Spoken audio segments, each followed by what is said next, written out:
Critical Role is a big fan base, Mm. right? And quite a nerdy fan base. So like you would imagine that the Venn diagram of people who are Critical Role fans and people who will happily kind of play or try CCGs or pick up cards, whether that's like collectors or just try the game out. I think there's a reasonable intersection there, so that's why I think Critical Role is just quite a nice IP to have in the game. Like obviously I've been watching some amount of the podcast thing, but just as I mentioned, the box opening for me, it's like I'm not a big anime guy. Like I don't hate it, but I'm not like a big follower of it.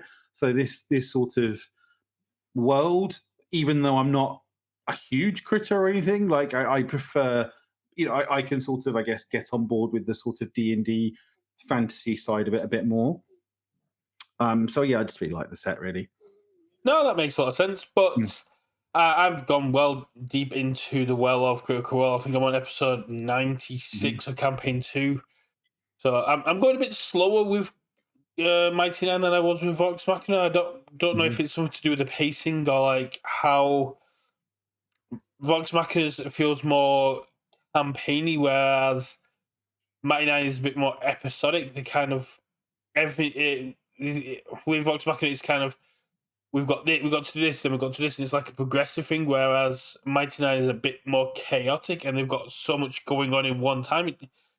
I'm like Yeah, 90. I'm 90 episodes in, and nothing has really been resolved since like episode 1. so Vox Machina is the first series, right? Yeah, And Mighty Nine's the second. So imagine part of it is they found their kind of their footing and a much more, they've sort of worked themselves into being Critical Role rather than being a bunch of friends that are playing D&D and just sort of decided to stream it. Right? They're much yeah. more.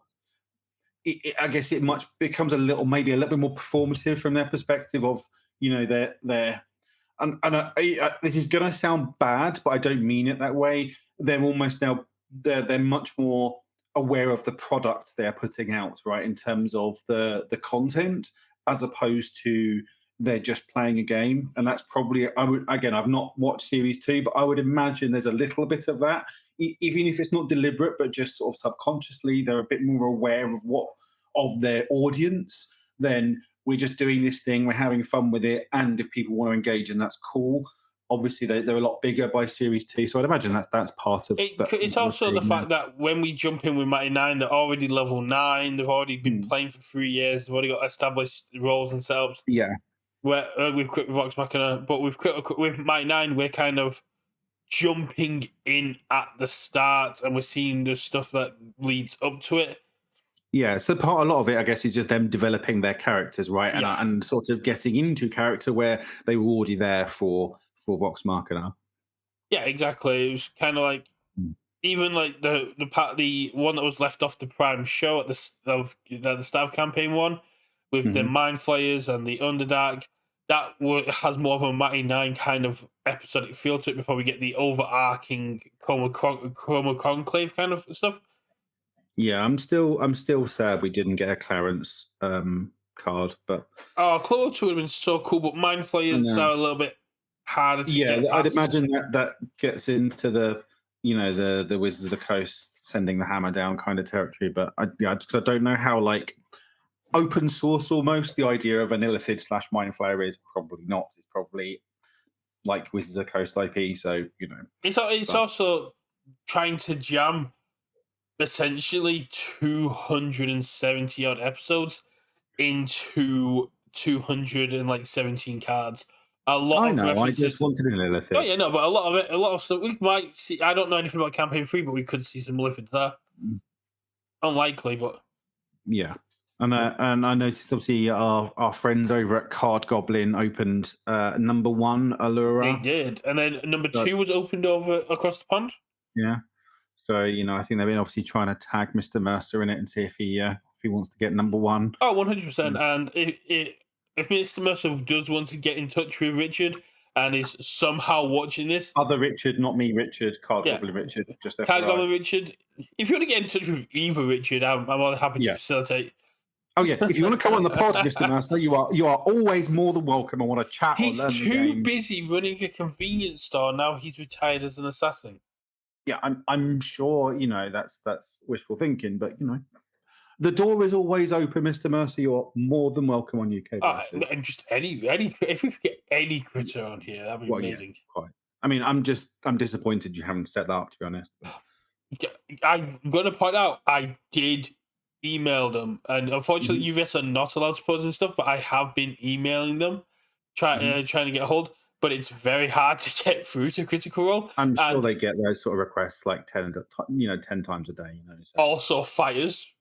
yeah, and People are still they're obviously rebuilding. busy people. They have a day job, right, of being professional voice actors, and Critical Role, I'm sure, is almost a full time, if not a full time job for them. So, but anywho, Oh, they have full time jobs on top of it. They're still voice actors, and they run their charities, and they've got mm, all this stuff going on. But yes, anyway, so we're going to be doing the URs and SRs, and seeing as I'm lazy, we're just going to do them in number order because it makes it easier to keep track of. yep. Which means we do get to start off with an absolute beast of a UR, which is Hmm. I would like to rage. Yeah, I don't know how good this one actually is. So this is very much a Grog slash Yasha only card. I don't think you really play it in any other outside of any other character. Um, like just like it cycles, and like if you're playing a full Fury package, being able to give a Fury attack power for 3 isn't nothing, but also it's just an action clog in your hand that isn't great. But You'd it's rather not clogging play. your hand. I think anyone on these symbols should really be playing this. Not It's really. I mean, because sure, it doesn't count towards progressive, and you do draw a card off it, but not on turn one when you're trying to build. Right, there is a cost of putting actions in your deck. So cool. So, I think what this. about Scanlan? I play this and I get to build immediately. Yeah, I still don't. I think there's better things you could be doing, like I am here and stuff like that, right? I feel this is I'm his out, isn't it? no, I'm pretty sure I'm here still in the format. Okay. I might be wrong, but I'm sure it's set for. But I, I think this is only a rage counter character card, and even then, I don't know how much you actually want this. Um, this is probably almost more of a Yasha card. I think Grog will be able to generate Fury counters enough anyway, and especially as a five-hander, the idea of playing actions is even more of a cost. Uh, I think this is a cool one that's sort of a luxury that you don't really need. So, like, because we had the webcam, so Sam takes Ace Arena over the weekend, which Grog did take down. But I think he was just playing like Earth good stuff, and I don't think he was playing I Would Like to Rage, because if you're going to play actions, you'd much rather play something like a referee jury.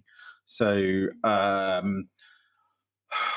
I hate to say it, but I think this just falls into C. It's a cool one, but I don't think this is a card that is necessarily going to show up in competitive lists. Maybe outside of Yasha. So like maybe a low B. It's not a bad card, but it feels like a luxury you don't need. And I think these characters sort of I work without think them. anything that has draw a card on face is But it's a three diff. It's an action, right? Sure, it doesn't count towards aggressive. Like if you're doing fury stuff, sure.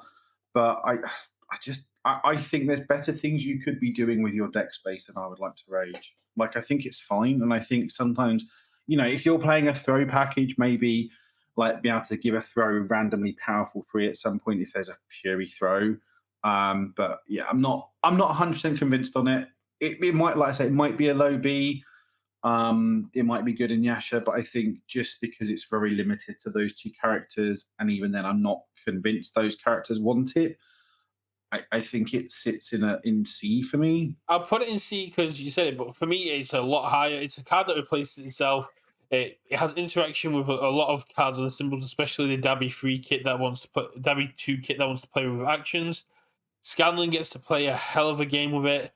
And on block, that card pool remove cost doesn't say your turn, and you do as Mm. much as you can. So it's a block that removes itself from progressive.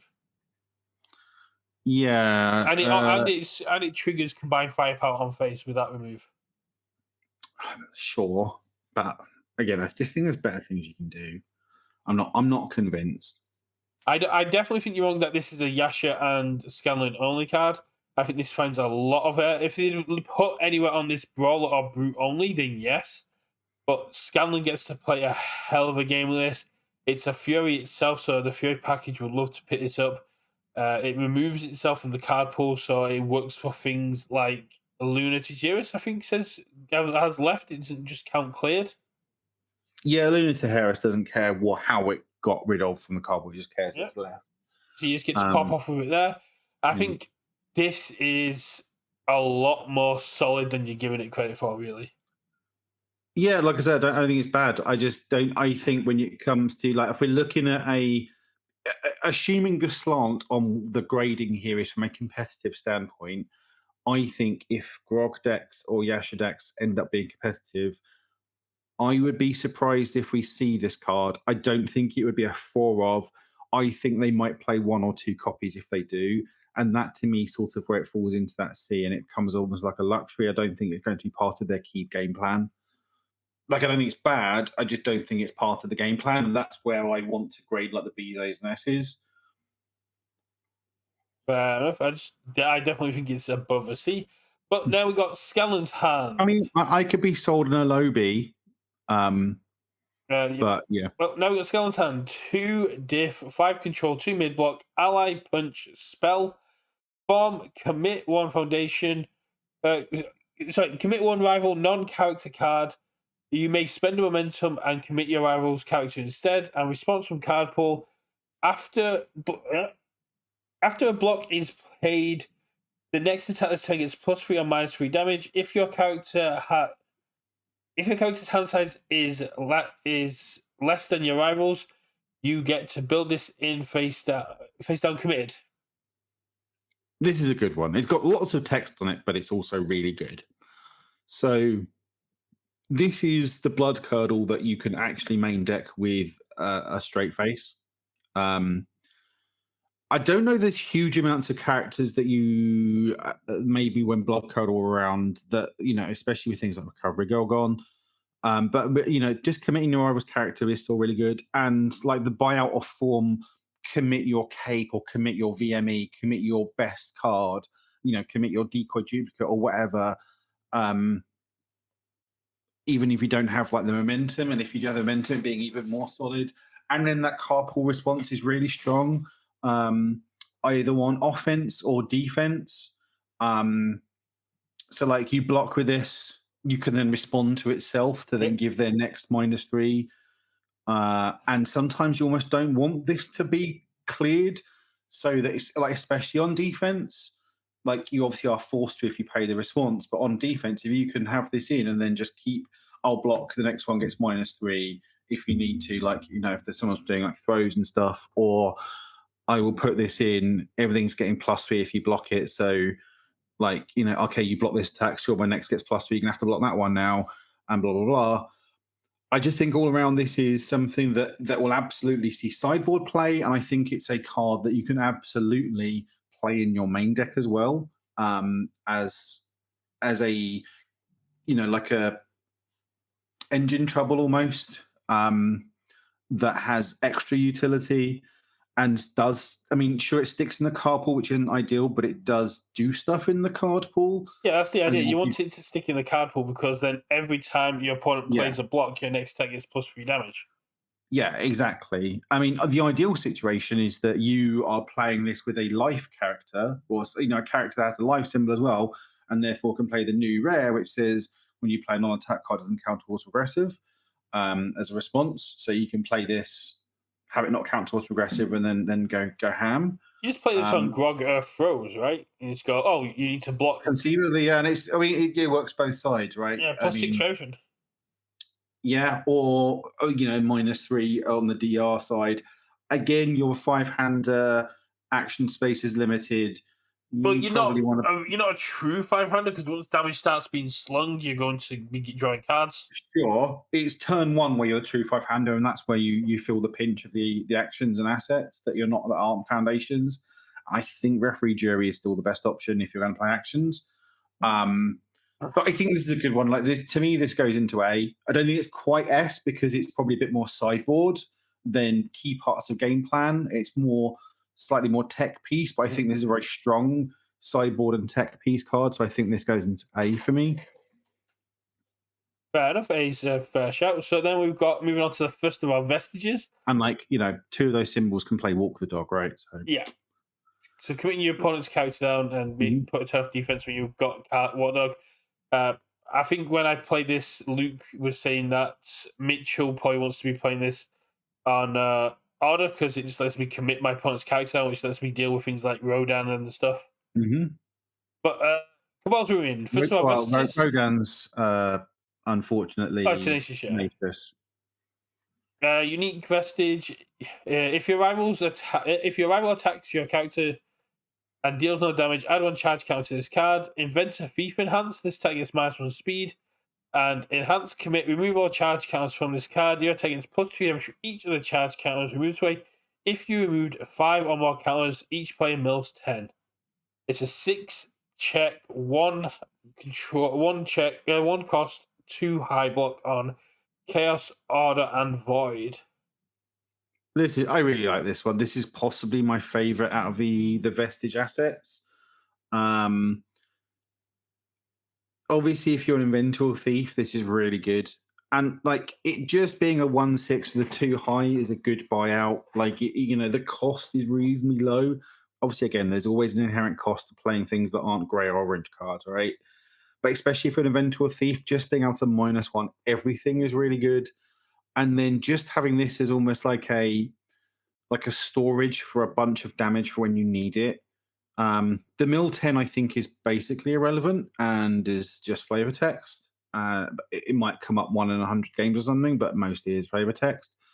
But just getting like 2 counters on this and then saying, okay, I'll commit this to +4 damage. That's like a decent amount of damage for just committing an asset, right? Um, and especially on characters like Order and Void and stuff, they want to be blocking all your attacks. So, like, this is something that could say fix the damage problem in Rodan, right? So, sometimes he's kind of Void decks, they can put infinite speed on stuff, they can defend out the wazoo, but then sometimes struggle to kill them because they want any damage. Well, now it's like, well, I'm going to give this thing a bunch of speed, and then I'm going to commit this for 8 damage. Like, so I think this is strong. I think the only thing that lets this one down a little bit is that you really want to be playing an inventor or thief to get that -1 speed, so you're happy with both sides. But I think there's enough going on that like this is like high B, low A, I would say. Um, Probably high B, just because it's not the most versatile. But I think in the decks that want to play it, like this is a very strong one or two of. Like I think you just put one or two of them in, and it's you go to town. Fair enough. And the ones you were putting in don't really care about the -1 speed, like Rodan and stuff. Don't one minus speed extra isn't going to make much No, difference to but like Rodan. this is really good in Percy. Like gives him a bit of defense and also offense and stuff. Like I think it's just strong. Like I think there's plenty of renters and thief that just want to play 1 or 2 copies of this, and it's not going to be critical to your game plan, but I think it's going to be a nice piece on your board when you do get it. Um, so yeah, I'd like to say I'd probably put it high B for me. It might be better, but Fair enough. Now move on to the spoiler that UBS actually gave me for campaign 2. We Mhm. have Dwevar the Star Razor, 2 difficulty, 5 control, 1 high block, unique vestige weapon. With if your character is a champion, this card gets -1 difficulty. I'm still a little bit sad that Nick Reagan and Mitchell Semino did not get champion on their cards. Yeah.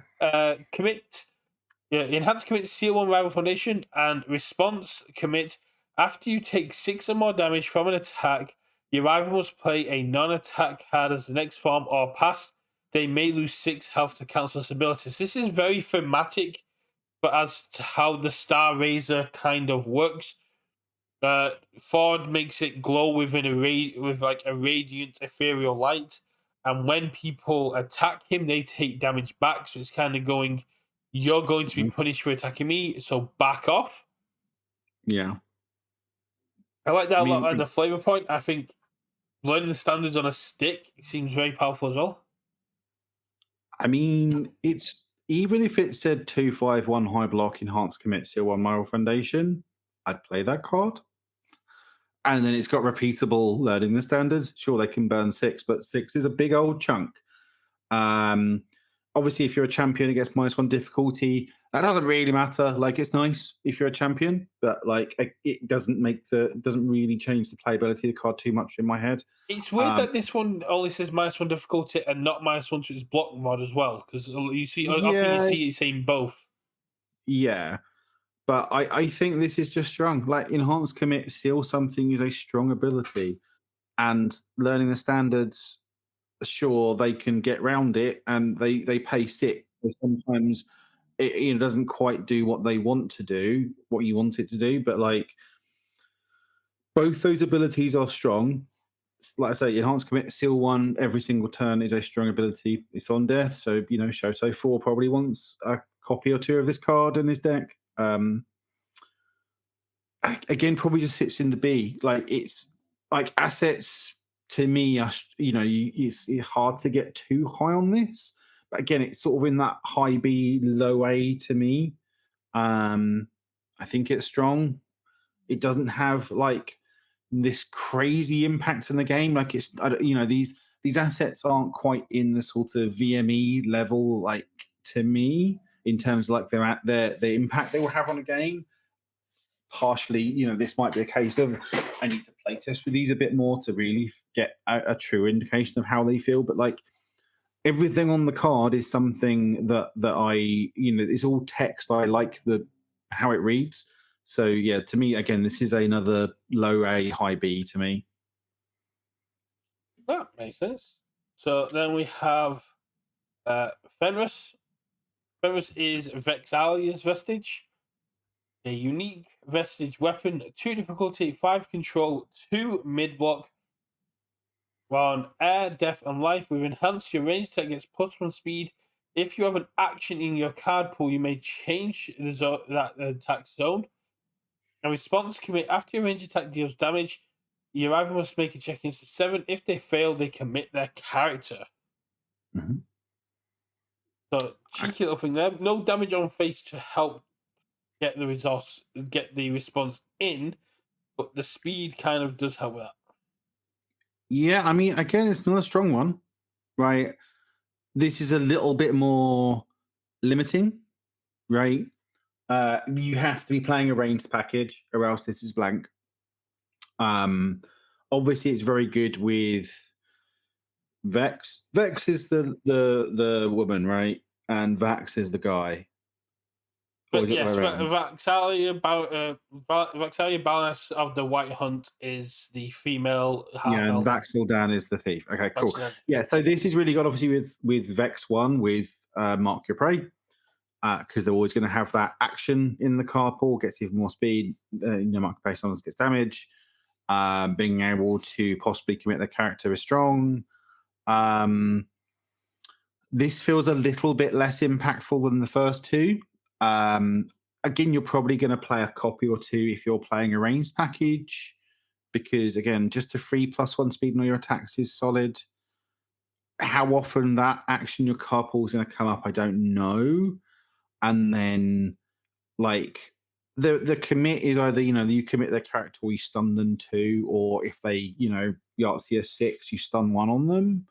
So again, it's okay. It's pretty solid from that perspective. Or they check a 3 and therefore their character's committed. I think that's really good. This one probably does just sit in probably low B to me, just because it's a little bit more limiting in the amount of decks that actually want to play this, but the ones that do, it's going to be strong in them.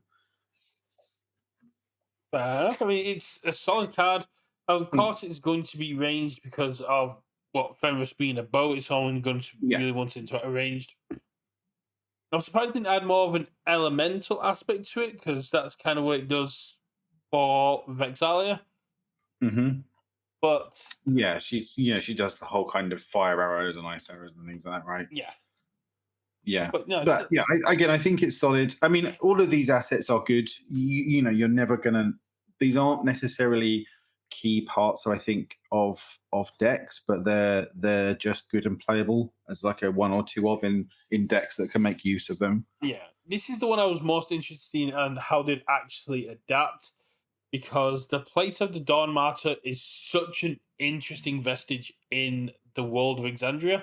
I was really intrigued to see how they were going to adapt it for the card.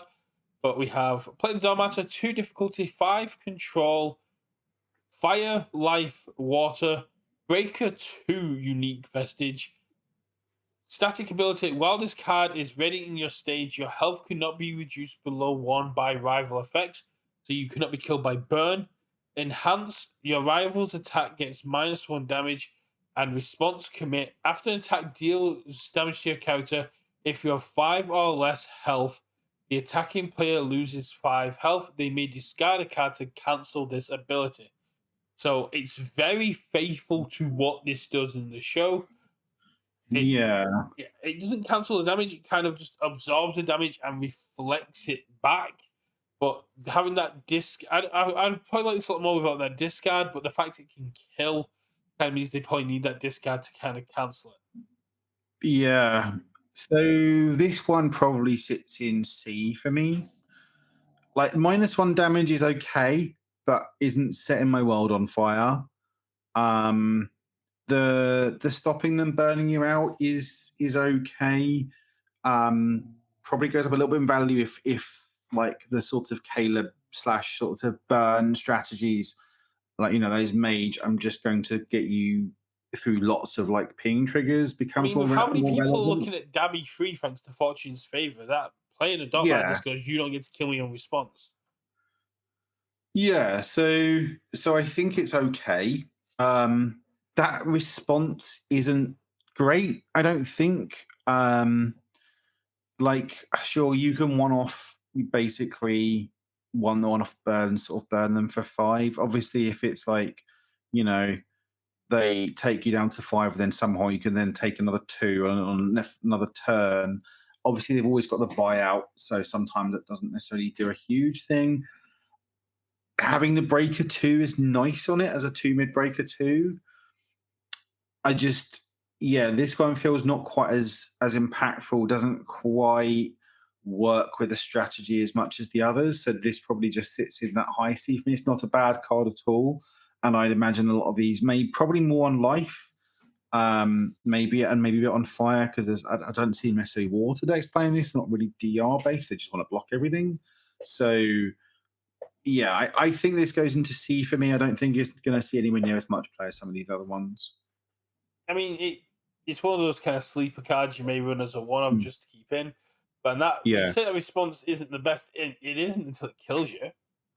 Yeah, I know it's solid, but again, it's like if it's your opponent knows it's an onboard trick, right? Your opponent knows it's there. They can play around that with, and they can always just okay, I could just hold a foundation, I'll It's, discard it, whatever. It doesn't yeah, matter. but it's also one of the things that if you've got every and this down, you know that you're going to be getting a card out of your opponent's hand because you get to go, you get to stay on Yeah, one, and you get to commit this to just pop them off.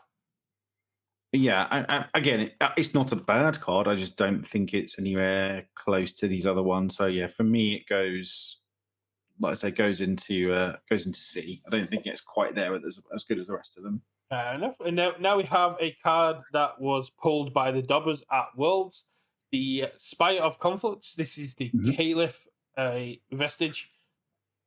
2 difficulty, 5 control, air, chaos, earth, unique vestige weapon. While this card is ready in your stage, your spell attacks get +1 damage.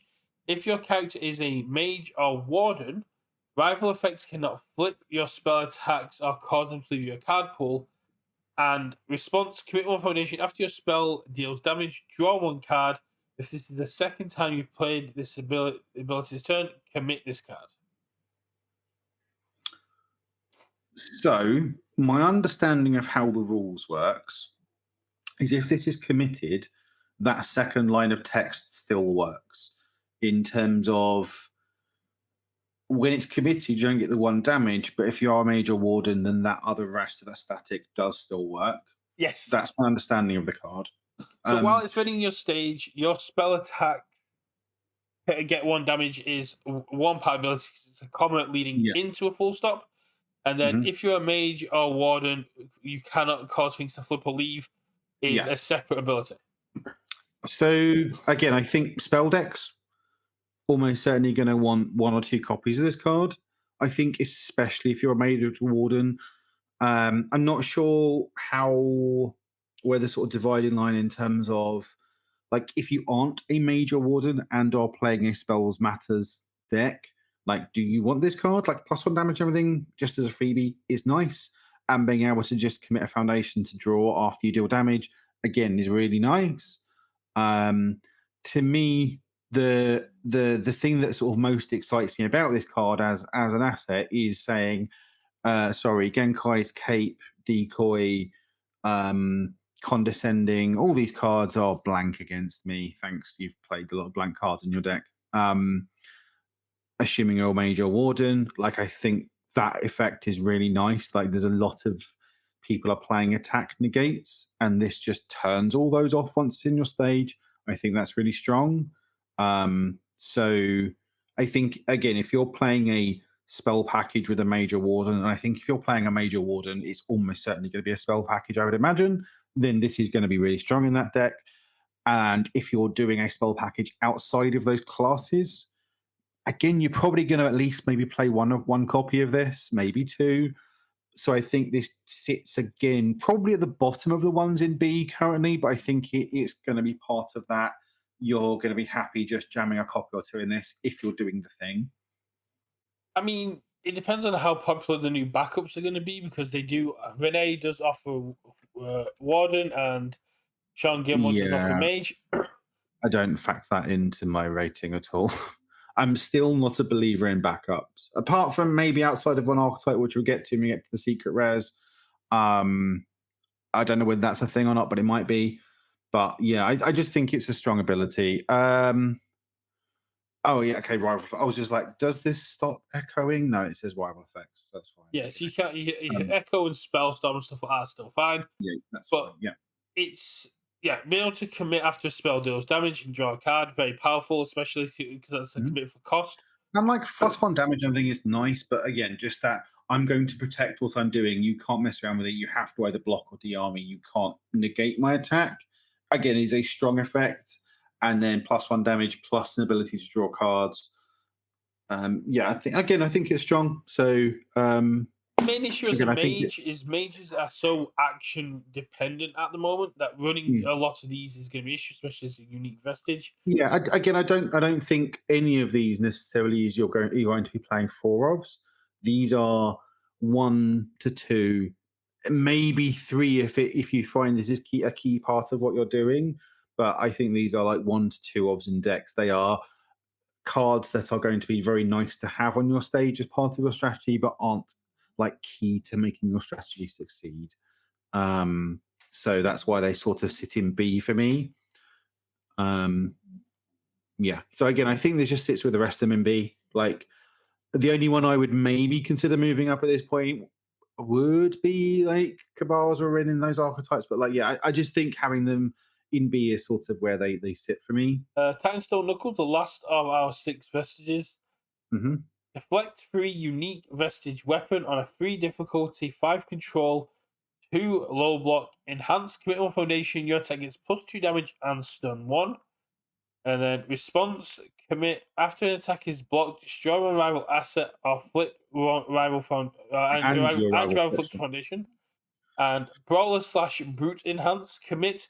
You may play this card's deflectability from your stage during this attack as though it was in your hand. Yeah. So yeah, that as though it was in your hand bit is the errated text. Um, yeah, this is good. Again, um, that response to just say, actually, I'm going to, if you're going to block me, I'm going to blow up your best asset and you flip something. Having that asset haste on it is nice. Committing a foundation for 2 damage stun 2 is a decent rate. And obviously, it doesn't commit this, so you can do it, as many times as you've got resources to do. Obviously, a foundation can be a steep cost, but 2 damage stun 1 is a reasonable rate for a commit cost. I mean, we Um, banned one with nature for a very similar thing. Yeah, committing one, discarding one, different. The issue is discarding one to Bomber Nature wasn't actually a cost because you drew so many cards. Committing a foundation is a cost, but I mean, not with the amount of destruction and re-readying and rebuilding. yeah, again, I think it's solid. I think Grog was running a copy or two of this, the one that won at the weekend. I again, this is another one like it's the how good is this card if you aren't a brawler or brute? Um, it's probably okay. I think this gains a little bit of value if you are a brawler or brute, just so you've got the full card, and this can save you in a pinch to deflect three I mean, it's something. got the fire symbol, so if you're running this with lethal slash and besiege and Mm, all these very low damage attacks where you don't really care about the foundations you've got because you're kind of passing checks without having to commit anything.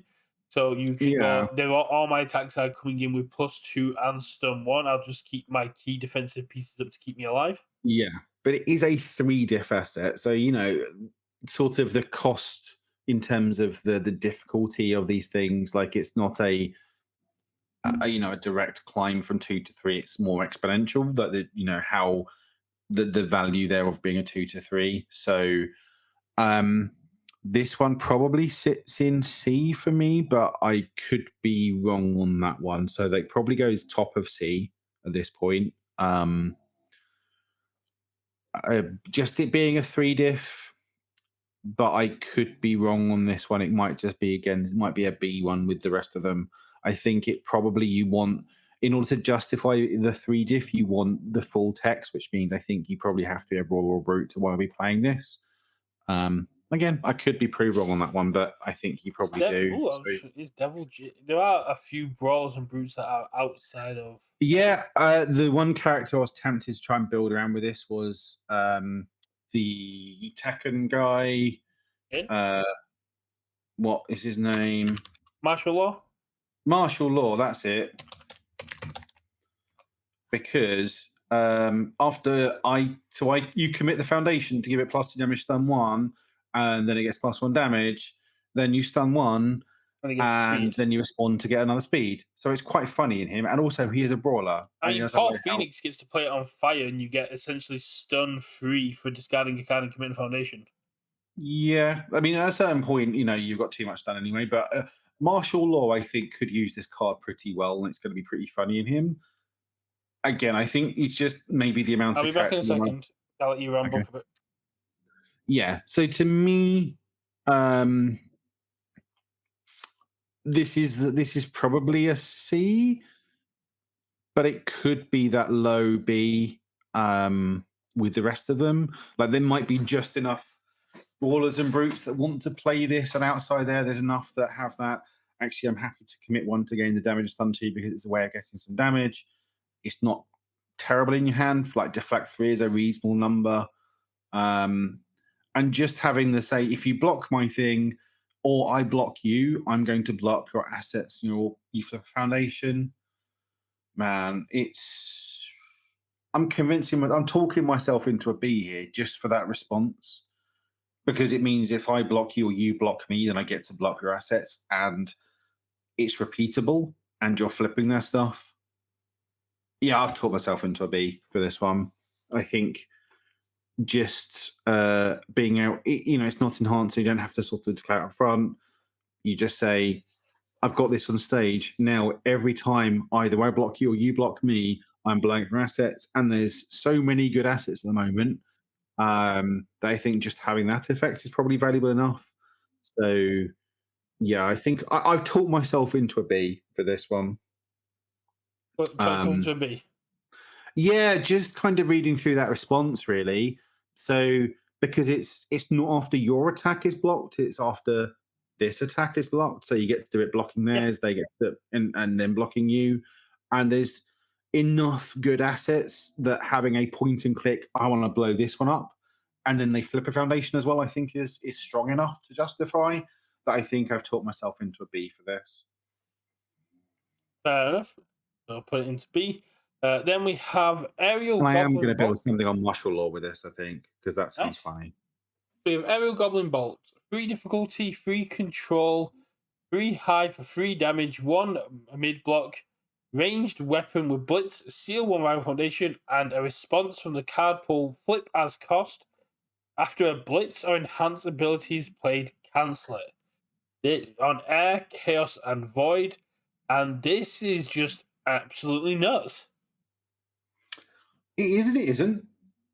I think you need to be able to put stats on this attack some way, and by that I mean damage, um, to really sort of justify the slot on this 3 diff 3 high 3. Um, but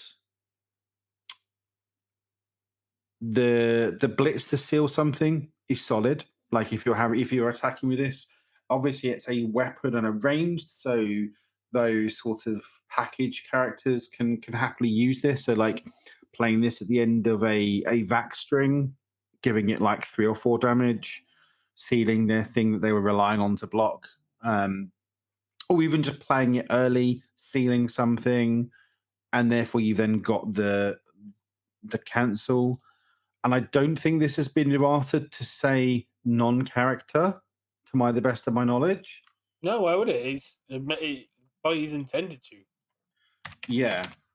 Um, yeah, I don't think this has been errated to characters. So this can flip and cancel a character enhance. That is strong, Yeah. right? There is On offense and on defense, hence why it has blitz. yeah, Cancel. yeah, Blocking with yeah. this and then going, your next attack that you want to blitz with, your next attack you want to Hmm. enhance with, just gets to say no. Getting be able to turn off Rodan, Amajiki, Ghidorah.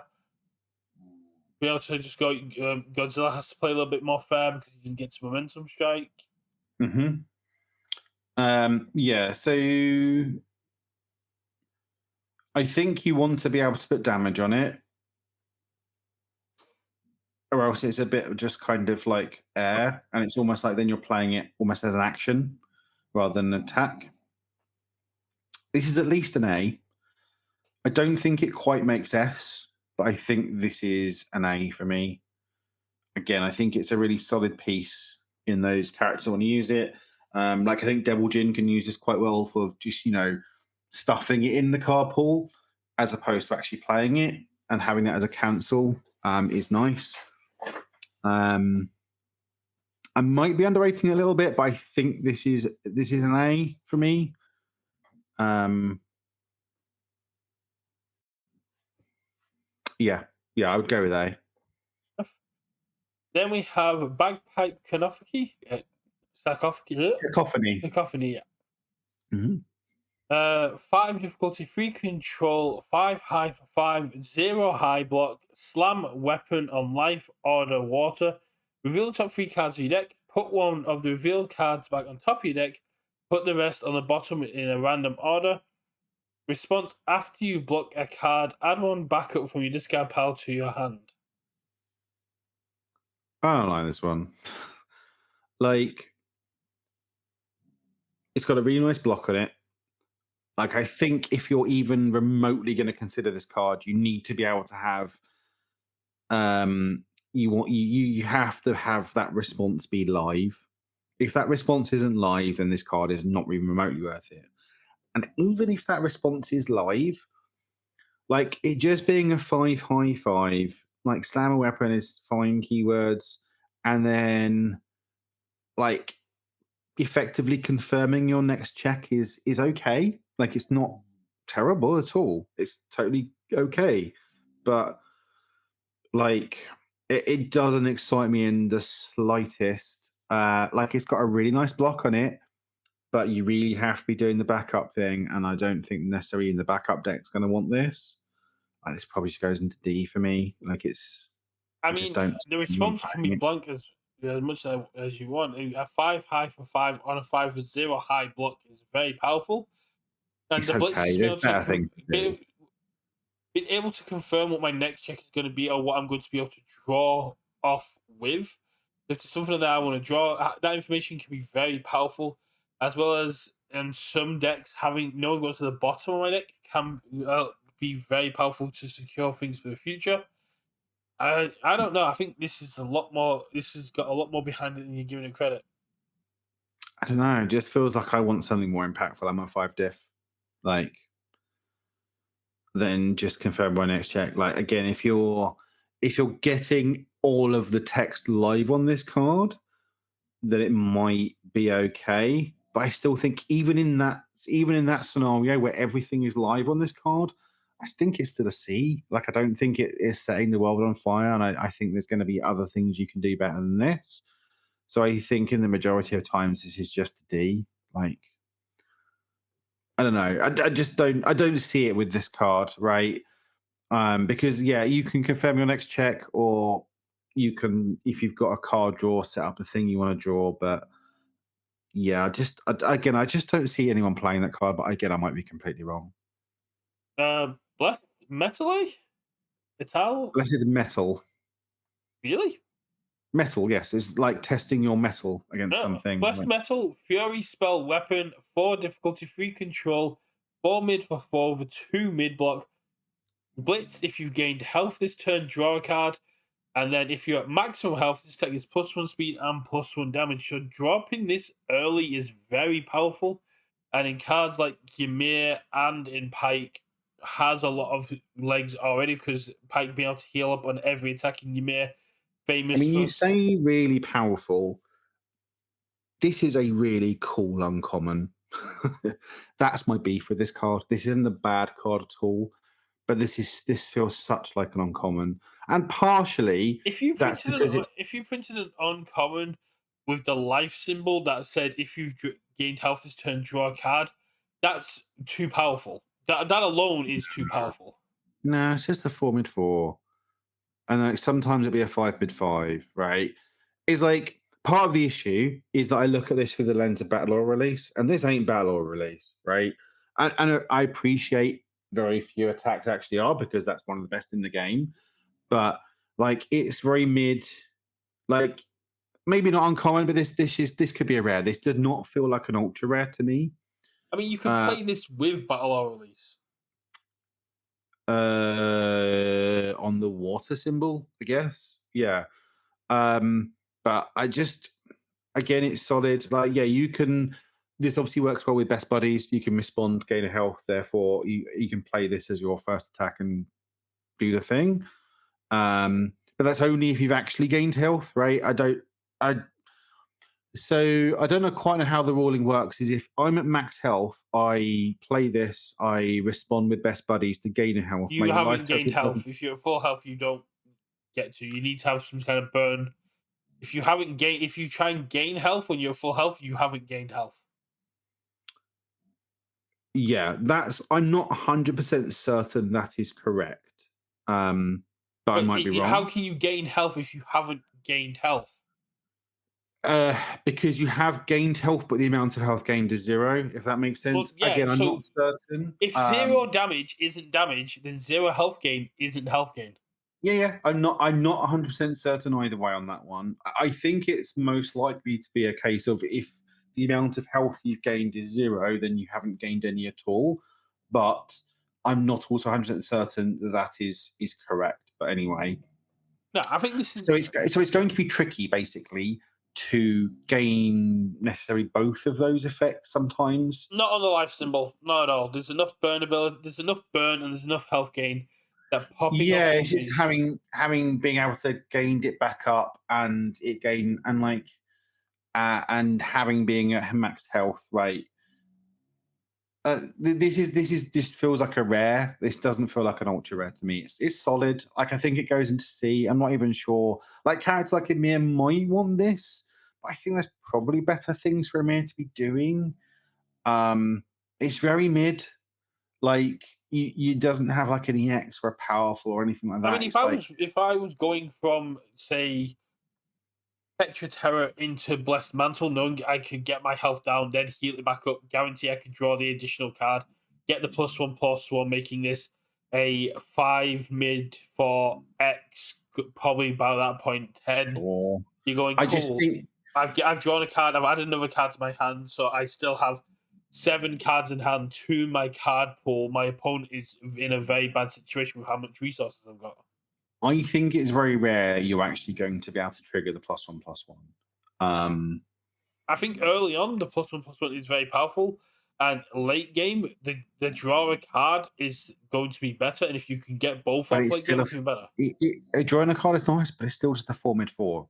No one's going to give a shit about this attack. That's my problem. Is it is not as impactful as I want it to be. Right? It's just a 4 mid 4, and I think there are better things you can be doing that are more impactful, less conditional than this. It's not a bad card. I just don't think like there are some decks that might want to play some copies of this, but this just feels like a rare at best, maybe an uncommon. Like it's a C. It's not a bad card.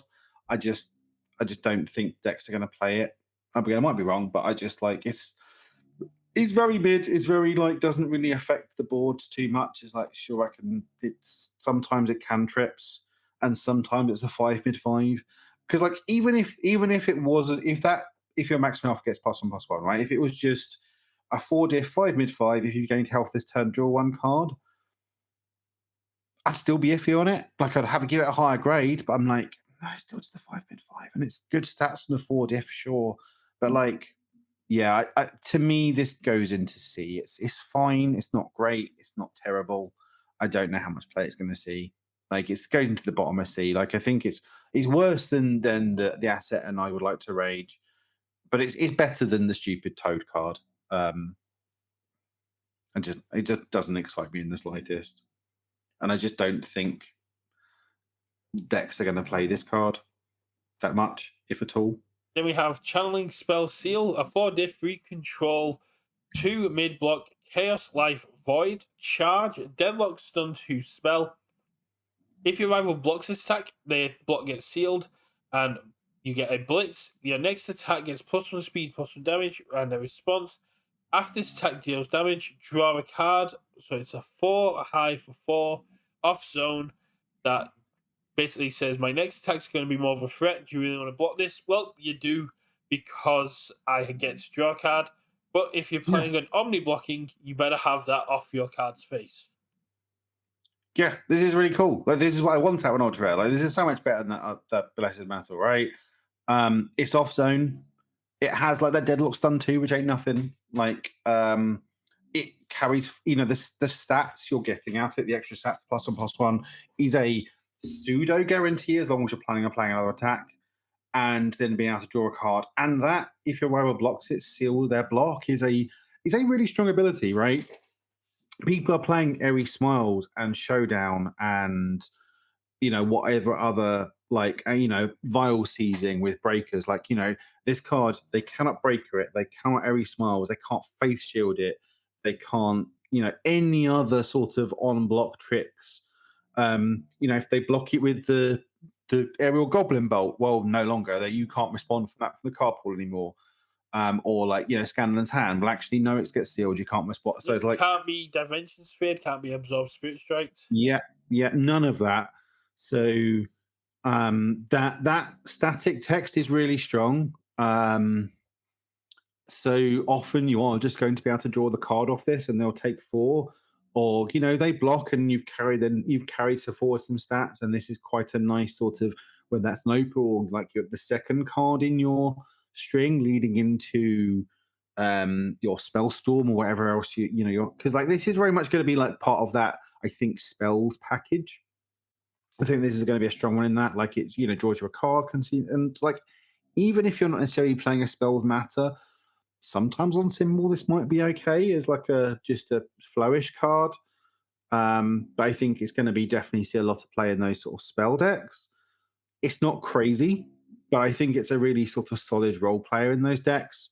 So I don't think it quite hits the A, but it probably goes into B for me. Fair enough. But yeah, that static's really strong. Then we have these are out of order. Why are these out of order? I'm missing one. Wait.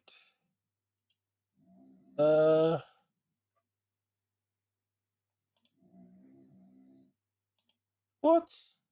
Apparently this one just didn't load in. Oh, it did, but for some reason it's just below another one. Why?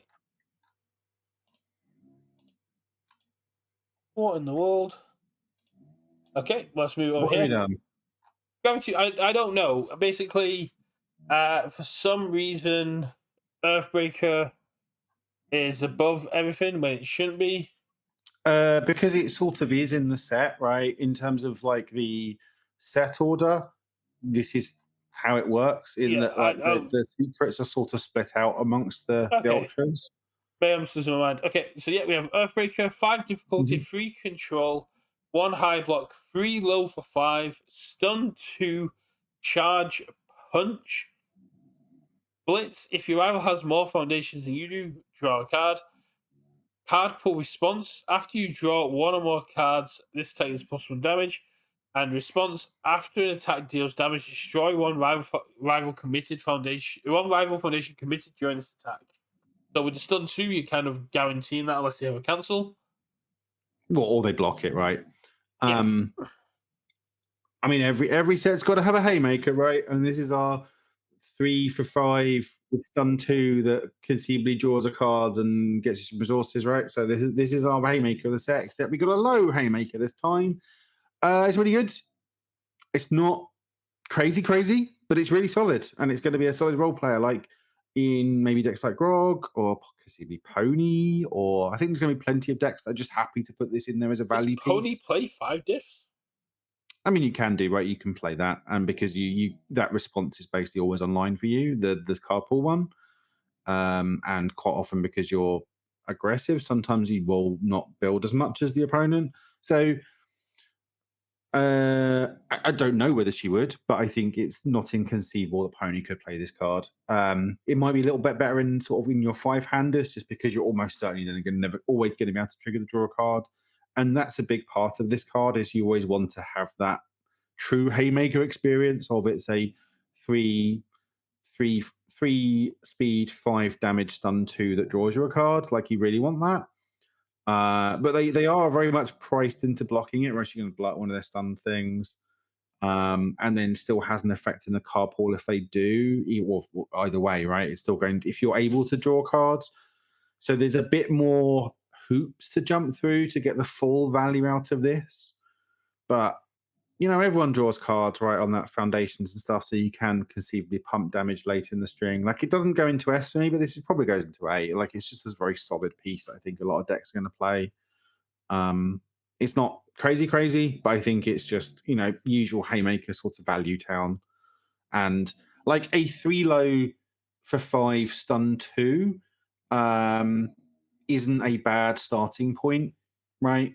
That's our haymaker stats, and then it's got a bunch of other text and all of it's relevant. So, and it's got a 1 high block. So nothing on this card is bad, and you don't necessarily need to put a lot of work into making this card even better. So yeah, I think it goes into A. I don't think it's crazy, but I think it's going to be solid. Fair enough. Then we have Extended Back Roundhouse. This is a Mhm. Beauregard card. Board difficulty 2 control. Earth, Fire, Water, Echo Kick with it has a 4 low 4 with a 1 low block. Blitz, if you have 3 or more cards in your card pool, build all face down cards in your card pool during the end phase. So the timing on this card has been what's been questioned about it. And Yeah, as long as you have 3 cards in your card pool, you get to pop this off. You do not need any face downs. At the no, time, it only checks at the end phase for face downs, which is where this echo comes in, because yeah, you echo it and you get to build it back in. But you have to play it on a 6 to do that. If you're playing with progressive, and then you have to play it on a 6 again. So you could be committing 6 foundations to build one. no. So not really. So yeah, so there's 2 checks on this, right? So there's the check on playing the blitz to say, do I have 3 cards? And then that's kind of if you do, then it leaves a fired effect. And then during the end phase, it will then check and see, oh, get all my face downs built down. So like the play pattern for this is generate momentum from somewhere, right? Then you play extended background house. The blitz doesn't work. You echo it. You then, sorry, yeah, you have to play. So you play the first copy. the blitz doesn't work. You do your Beauregard um, enhance, where you back to check against a enhance. 6, add 2 in, Yeah, yeah, yeah. So you I think echo I it, forgot then about play the it on a timing. 6 again, so you could be committing 7 foundations to build 3. No, the first one isn't going to be on a. Oh, yes, you were playing on a 6 on Beauregard, right? Yeah. Um, one of those things that this would be so much better as an enhance rather than the blitz. Please That's get rid why of it blitz. is, because I think this is better as a blitz than enhance because it gives you less time to set up and build it around. Because It's if not this was even an that powerful in order to be able to set it up, right? I don't think you're doing crazy things here, and you're paying for the 2 check. Like, if this was an enhance, you go, you play this as a 4, you play mhm. Beauregard's ability, you play the enhance, you pass and build 2. That's nuts. No, you can't pass because you have to resolve those 2 attacks, right? So yeah, that's what I mean. You resolve the 2 attacks, you pass, and you get to build them in. Hmm. So you play 1 attack and you build in 2 foundations for free. Lightning Rod and Colossal Swap require you to delete them because you get to play them during your turn. This one is just a better back alley haymaker because it's building you in 2 face downs for free. I mean, sure, but again, you've got to discard the attack to do it, and you're adding 2 if you want to actually build stuff. Like, I don't think it's as crazy as you maybe think it is. Like, this No, card is. I'm not saying it's as crazy. I think I'm saying if it was an enhance, it would be crazy. I think if it was an enhanced, it'd be much more playable. Again, this probably It's is. fine. It's It goes into C, and it's a Beauregard only card. And if you want to do the thing, you probably play this card. But like, it does it really need the 2 if on you there? can play a character like say Devil Jin that has fire and chaos, and you can go uh, determined advance into extended back house, you're fine. If you play Beauregard and you can just cheat some momentum in, you're kind of fine. There's lots of ways to get momentum and being able to get Sure, two. but it's more that you need to be getting like consistently 2 or 3 built from this to justify the 2 check, right? But you're always going to get 2 off it if you're playing Beauregard. Yeah, yeah, yeah. In theory, you want to get 3, right? At least that would be the hope. So, like, you don't necessarily need to echo it as Beauregard, but again, I think it'll be solid in Beauregard, but I think virtually unplayable outside of it. So it goes into C, I and don't even know. then, I I'm mean, not. the amount of echo, especially on these symbols, there's a lot of fire echoes, a lot of earth echo.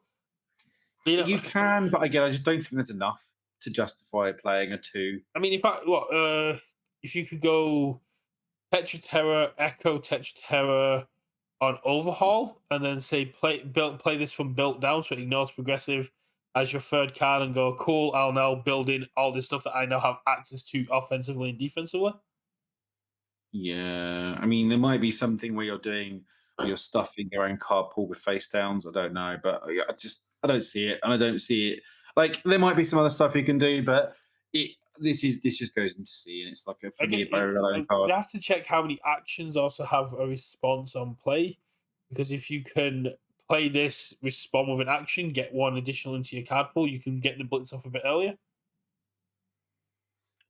Yeah, but like again, you need to be building like 2 to 3 cards to justify it, and I don't think you're going to be able to pull that off very often unless you're playing Beauregard. So, but yeah, it goes in C. Like, I think it just goes. It's a Beauregard only card, and even then, I don't even know whether she's necessarily going to want to play it. I'm very glad it doesn't share a symbol with Aerial Goblin, because that would be nuts if you could flip Aerial Goblin and build it down. Mm, yeah, I mean, nuts is it'll be okay, but again, I don't mean nuts. Um, Turning turning your attacks into even blank foundations allows you to be a lot more aggressive, and gives you great ways to basically change the way you're building your deck. Because if you have more ways to effectively shift your attacks into foundations, you can play more attacks. yeah, but like again, in order to get this to work, you need to have the momentum, right? You need to be able to echo Only it. if you're playing it on a 4. To get this to work, you can play it as as your third card in your card pool. Sure, yeah, you can do right, but again, at some point you're checking on a 6 for this at least, maybe on a 7 if you go attack. do the Well, you're always enhanced going to have to check on flavors. a 6-bit, but if you can go, let's see, fire, if you can go trace eyes, place on a 6, build those 2 trace eyes in, you've, you've the foundations you blew up to trace eyes have been replaced by trace eyes, and you played 5 attacks in 1 turn. Sure. I mean, assuming we've A, passed all those checks and B, aren't happy living in magical Christmas land, I I mean, don't see it. you're checking on a 4, checking on a 5, and then checking on a 6. So you're going Mhm. 4, 4, 5, 5, 6, 6. That's Yeah, and at not the some point, worst line. no, but at some point we've checked the two on our other extended back roundhouses, and our life is over. Live by the 2, die by the 2 is what happens, but Yeah, it's and it's the question of is it actually worth it? And I don't think it if you is. can get enough echoes, which these symbols do have, yes, it is, because you're turning echoes into shift attacks, and that's decent.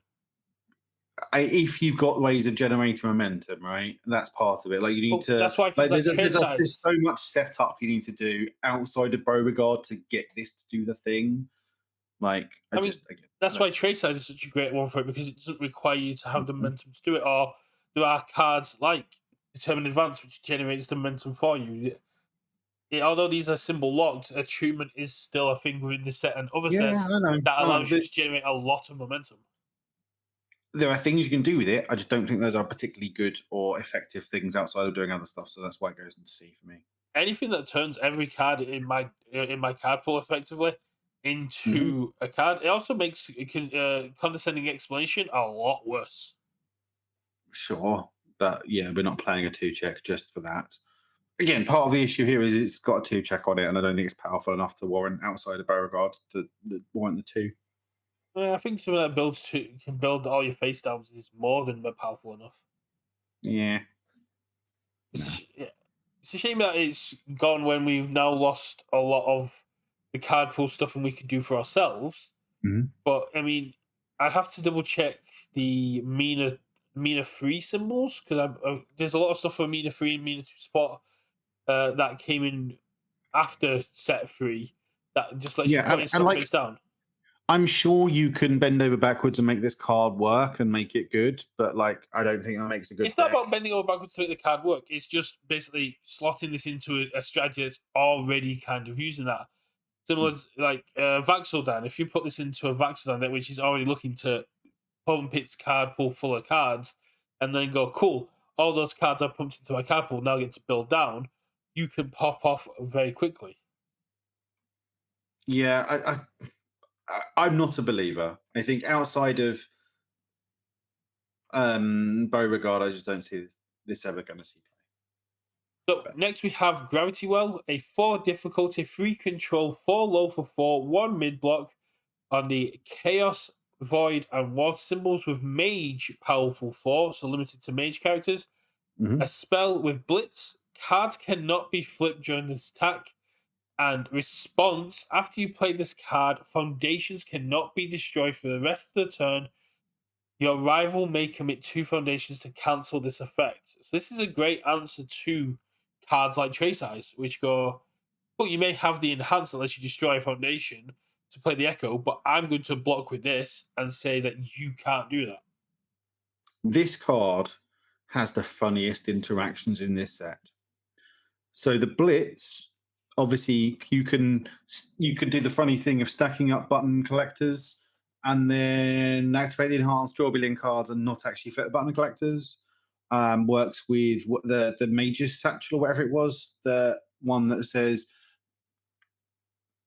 get you amount of damage, which number of these in play, and then flip it. And obviously that means because both of those are flip on resolution, not flip as Yeah. part of cost, right? So they stop. So you can't flip as cost, but it stops flipping on Yeah, resolution. you can't flip as cost, but there's certain things that if you've done it a certain amount of times, or if you meet conditions, they Yeah, have yeah, to get yeah. flipped. The response is has got the funniest edge case one in that you can cause draws immediately with this card. So what you need to do is you need to have a unique foundation in your stage, a second copy of said unique foundation either in your hand or a way to say build it from discard or something, and then you play this and then you declare the response, and if your opponent doesn't cancel it, if you build that unique foundation, it causes the game to immediately draw. The reason why is because much like cycling, the two unique foundations of the same type in play causes a game pause effect. So similarly to the way if you cycle, you basically stop whatever it is you're doing, cycle, continue resolving. Like it pauses the game, nothing else can happen. The simile is if ever there are two unique foundations of the same name in your stage, the game completely pauses and says you now need to sacrifice one, which involves destroying it. This card has said you can't do that.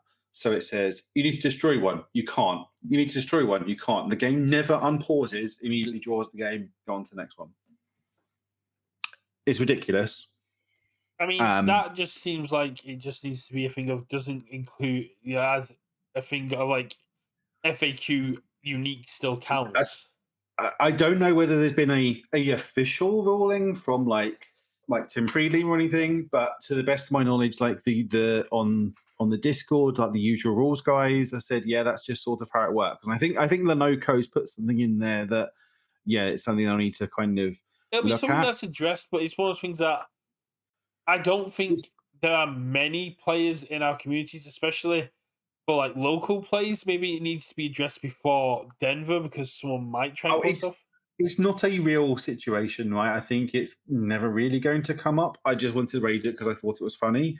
I just don't think it's ever going to actually happen realistically, but it can happen. I mean, Um, Chaos Void Water. There isn't much. yeah, because it's a forced pause loop, Oh and no, there is. Falling Heel Strike has water, correct?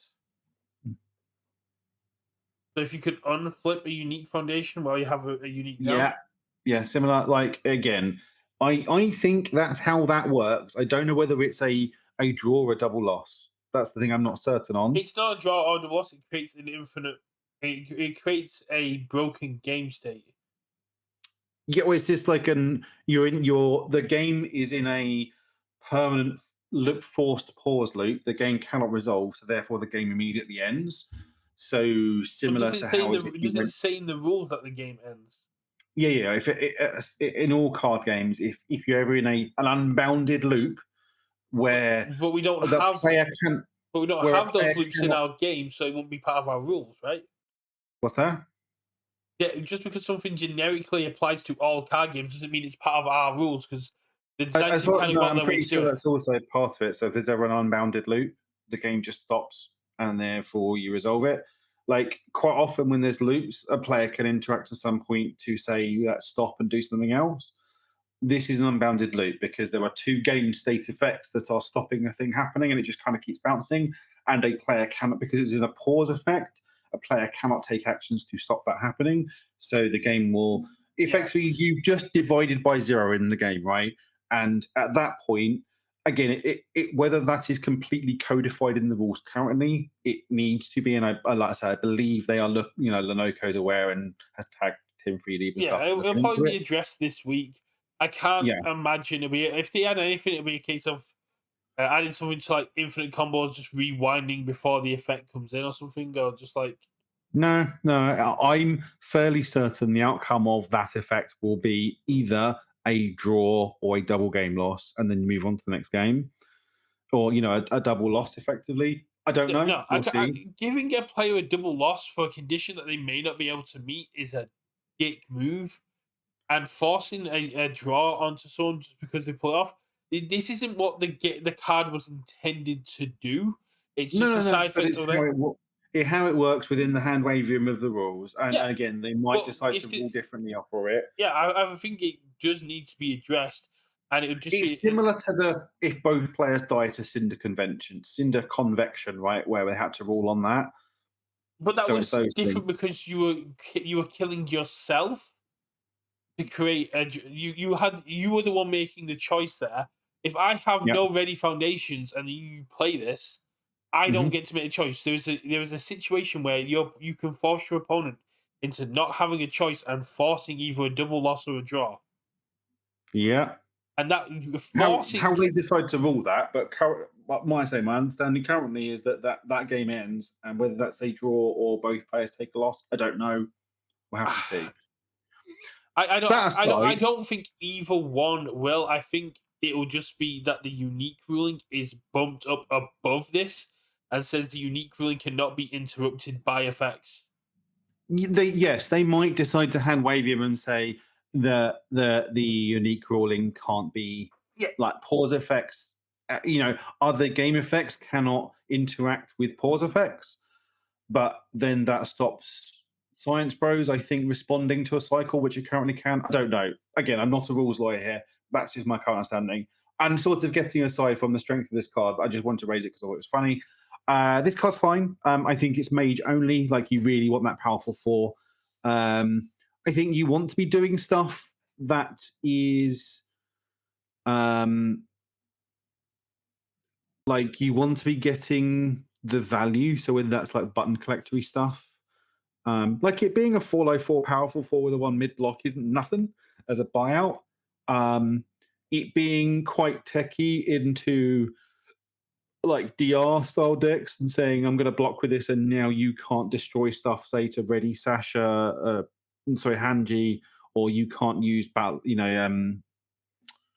weapons clash to DR stuff, or all that sort of thing. You can't destroy stuff to get a deadlock. Like you can't Genkais because that involves destroying stuff, right? yep. And then you can't flip stuff to affect me, to affect this attack as like I play this, I will respond, and then I'll blitz, and you can't flip either, and then I'll power forward to a million towards the end, so you can't interact with this thing. I think it's cool. Again, how much play it actually sees, I don't know. I think there's enough going on with this card. I'd probably put it again in that low B of I wouldn't be surprised if it sees playing some of these kind of spell decks. I think it goes Um, into a lot of sideboards to deal with Hans, yeah, Ymir, Reiner. yeah. Um, Yeah, like I said, I'd probably go low B, but this card does have some moving pieces around it, that probably again just be aware of, and that there may be some rulings that come out of the back of it. So then we have Grog's Rage, a 5 difficulty, 2 control, 5, 6 high for 6, with a 0 mid block, Death, Earth, Fire, Fury, powerful 2 weapon, Blitz, sacrifice 1 foundation. You may remove rage counters from your character as though you were spending momentum to pay for its powerful cost. And Blitz, add 1 rage counter to your character. If you have 5 or more characters on your character, it gains stun 2. So the Blitz is always going to let you get 1 shot of powerful. So it's really a 6 high for 8 if you sacrifice foundation. And in Yasha and Grog, this can quite quickly gain stun 2 as well. Yeah, again, I sort of view this a bit in the same way as I view I would like to rage, in that it's more of a luxury cool thing rather than necessarily the good thing to be doing. Especially with it being a two check. It does justify the two.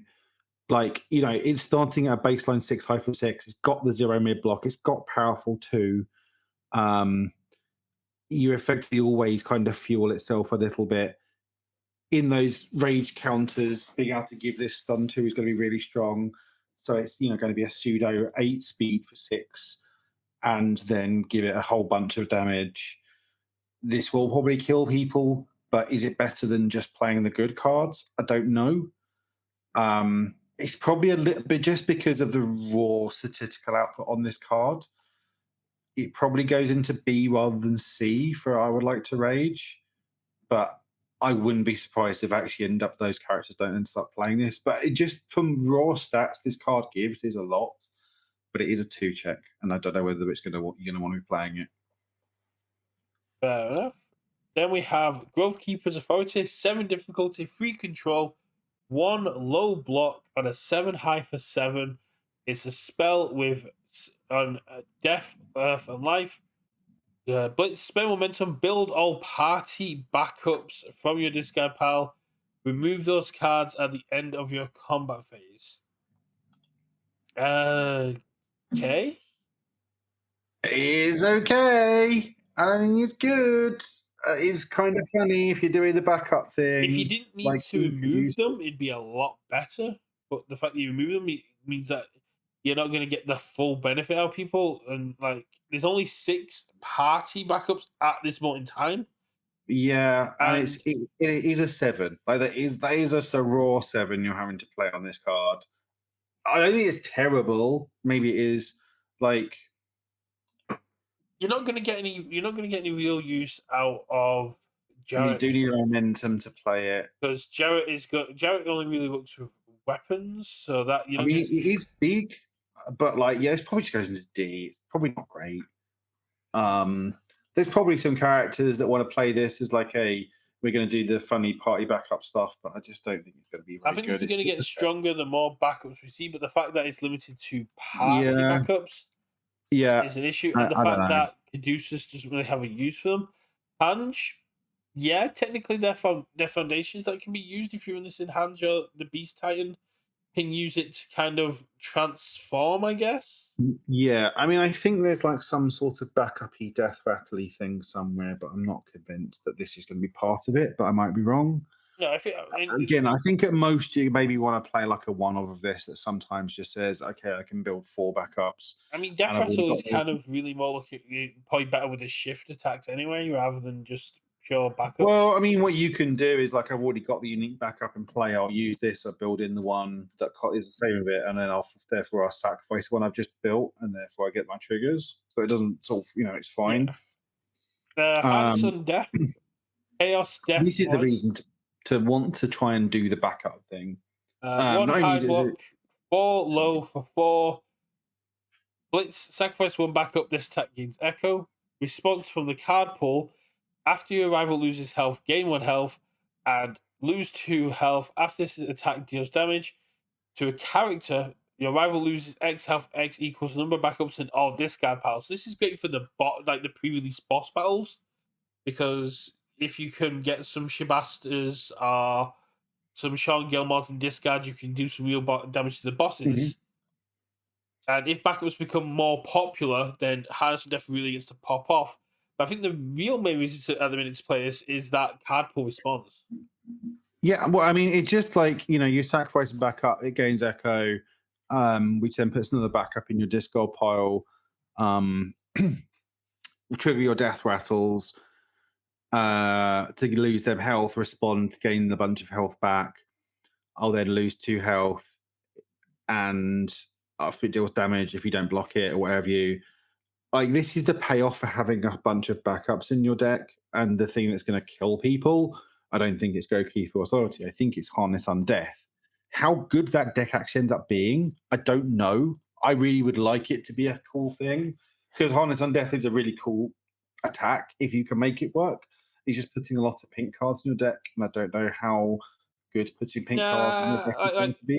see for me it's that card pool response because if you could go with something like Caleb or Jester, who's already going to have like kind of aspect to it, and you just go, especially Caleb, you go play this, play in action, you burn 1, I gain 1. Play in action, you burn 1, I gain 1. Play in action, you burn 1, I gain 1.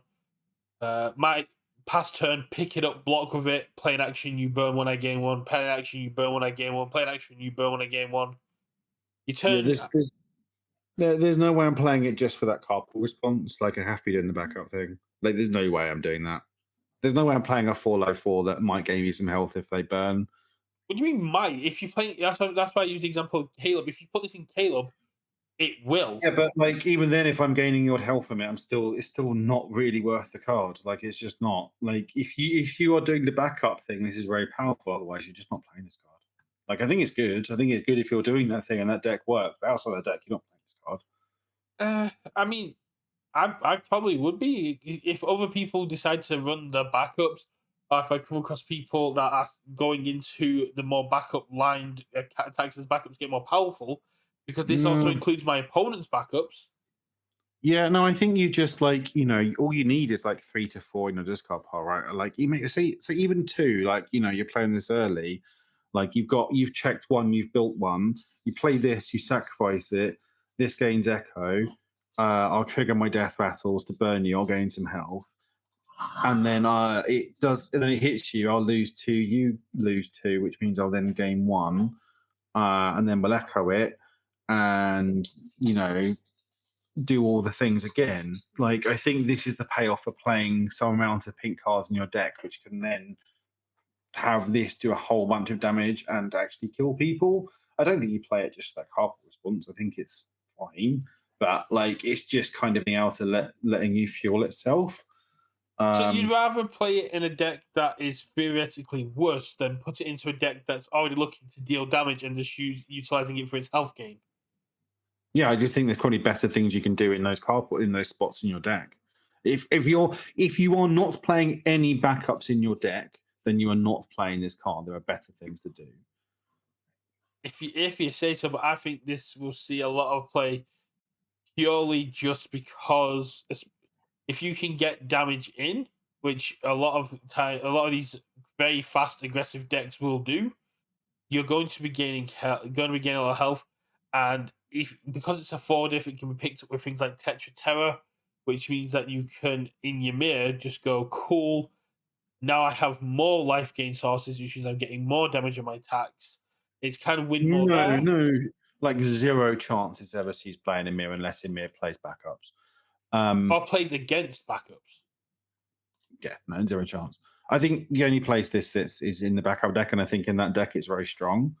Um, I don't know how good that deck actually is. I really would like that deck to be good and for this strategy to be strong. I don't know, so I'm going to say B, but I really would like this to be an A. I would love this to turn out to be like an A or an S card, but I think it goes into B for now until someone can prove that this thing works. Because I'm still not sold on pink cards, but we will see. We have Hooligan's Mockery, 5 difficulty, 2 control, Death Order Void, and a 5 high for 5. Breaker 1, Taunt Weapon, Blitz, lose 1 health, seal 2 rival foundations. This attack gets +1 damage for each sealed rival foundation. So, with things like Shigaraki, with Todoroki 4, and a lot of Hmm. the other sealing characters around, this can Yeah, get very powerful, especially given how much seal we know is in the game as well. yeah. Obviously, Molly does it on face rate. There's the foundation that does it at the beginning of combat phase. There's Like the this can just be Vestige we saw that shelled. has just seal. Yeah, like this can just be huge. And like without any other work, this is effectively a 5 high 7 with a 1 high breaker one. It does have the 2 check, but I think if you're playing like Mock, you're definitely gonna be playing some amount of copies of this. You might want to play outside of that. I don't know. It's like whether it justifies the two. Like Shoto probably can play this with a straight face, even though it doesn't say ranged on it, just because either you can like lead with it or it's kind of like a yeah, you sort of lead with this. It doesn't get the range thing, but you are getting a whole bunch of early seals off to then power up the rest of your strings. Um, I think it is strong. Is it strong enough to see much play with the two? I don't know. My gut says no. I want it to be yes, but my gut says this sits in C as well. Um, I think that two is going to put people off, and I think it's just not going to see the play where it's actually this could just be a whole bunch of damage. But yeah, I want to be wrong about it, but I think this goes into C. Fair enough. Hunter's Ally, 5 difficulty, 3 control, 4 high for 5, with Warden EX3, ally ranged weapon, air, earth, life symbols with blitz. Build 1 ally card from your discard pile. So this could be a asset, backup, or foundation, which is very cool. Yeah, we Technically, got you pigeons could build back. an attack, but it just immediately go back to your discard. Yeah, because it has to go face up unless it says otherwise, right? Yeah. We got pigeons back. Yeah, it's good. Like, it's if you're playing an ally deck, like this is going to be a key part of it. Like, whether that's backups, like I say, assets or foundations. I think there's enough good of them that this is going to be good. And like again, it's got good keywords, ally ranged weapon, Warden EX3. Like if you're playing a Warden, then sure, but I don't think that's a huge deal. Like 4 high 5 is okay. Um, Probably like, again in that B range. If you're doing the ally thing, it's going to be solid.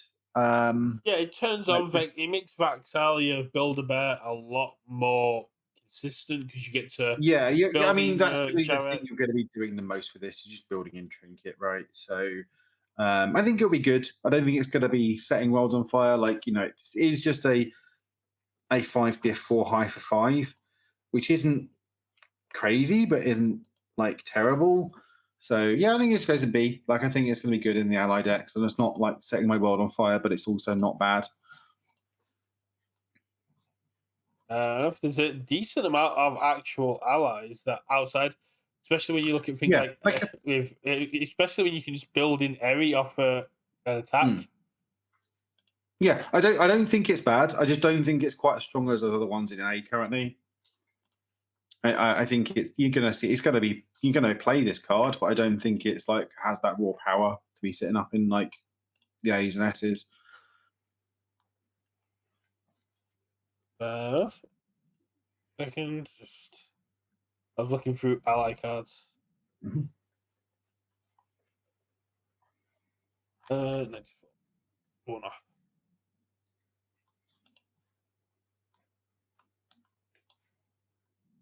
no. Inventor's Creation.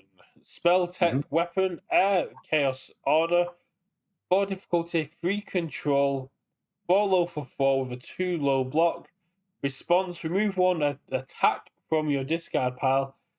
After you play this card, this attack gains all keywords and keyword ratings printed on the card removed to pay for the cost of this ability. It's fine. So it could be like an EX or stun or powerful or breaker. Oh, Um, Echo. yeah, it can give itself echo, right? Um, Or any other future keywords and keyword rating, I guess, added on. Is Frenzy keyword? yeah, you can give it frenzy. I think, yeah, because it is a keyword ability, so you can give it frenzy. I'm pretty sure. Um, this is also, I think, in Oh, that. you can give it The, throw. yeah, you can give it throw. I think you could also give it flash if you wanted to. You can give it Um, XP. Let's go. yeah. It's fine. Like it's not terrible. It's quite flexible. I think what this card is. It's a shame it says attack. Um, Well, yeah, you won't want to like you won't want to get rid of like an action or something that had a foundation on it or asset that said unique or terrain on it. there's probably some weirdness going on there, but like just being able to say remove an action or an asset or something that had breaker on it, so you got a bit more options there. I think it's solid. Again, not setting my world on fire, but I think it can be a solid piece, like in things like Percy and stuff. So I get it. Probably just goes in B. Might be a little bit worse than that. I don't know, but like it just has a lot of flexibility built in as long as you build your deck correctly. So and the fact that it does it sort of on block and attack, so you can just give yourself a breaker. So yeah, I think it's going to be fine. Might be a C actually, like high C. I'm not 100% sold on it, but it is a low with a low block. So yeah, we'll go with high C for this one.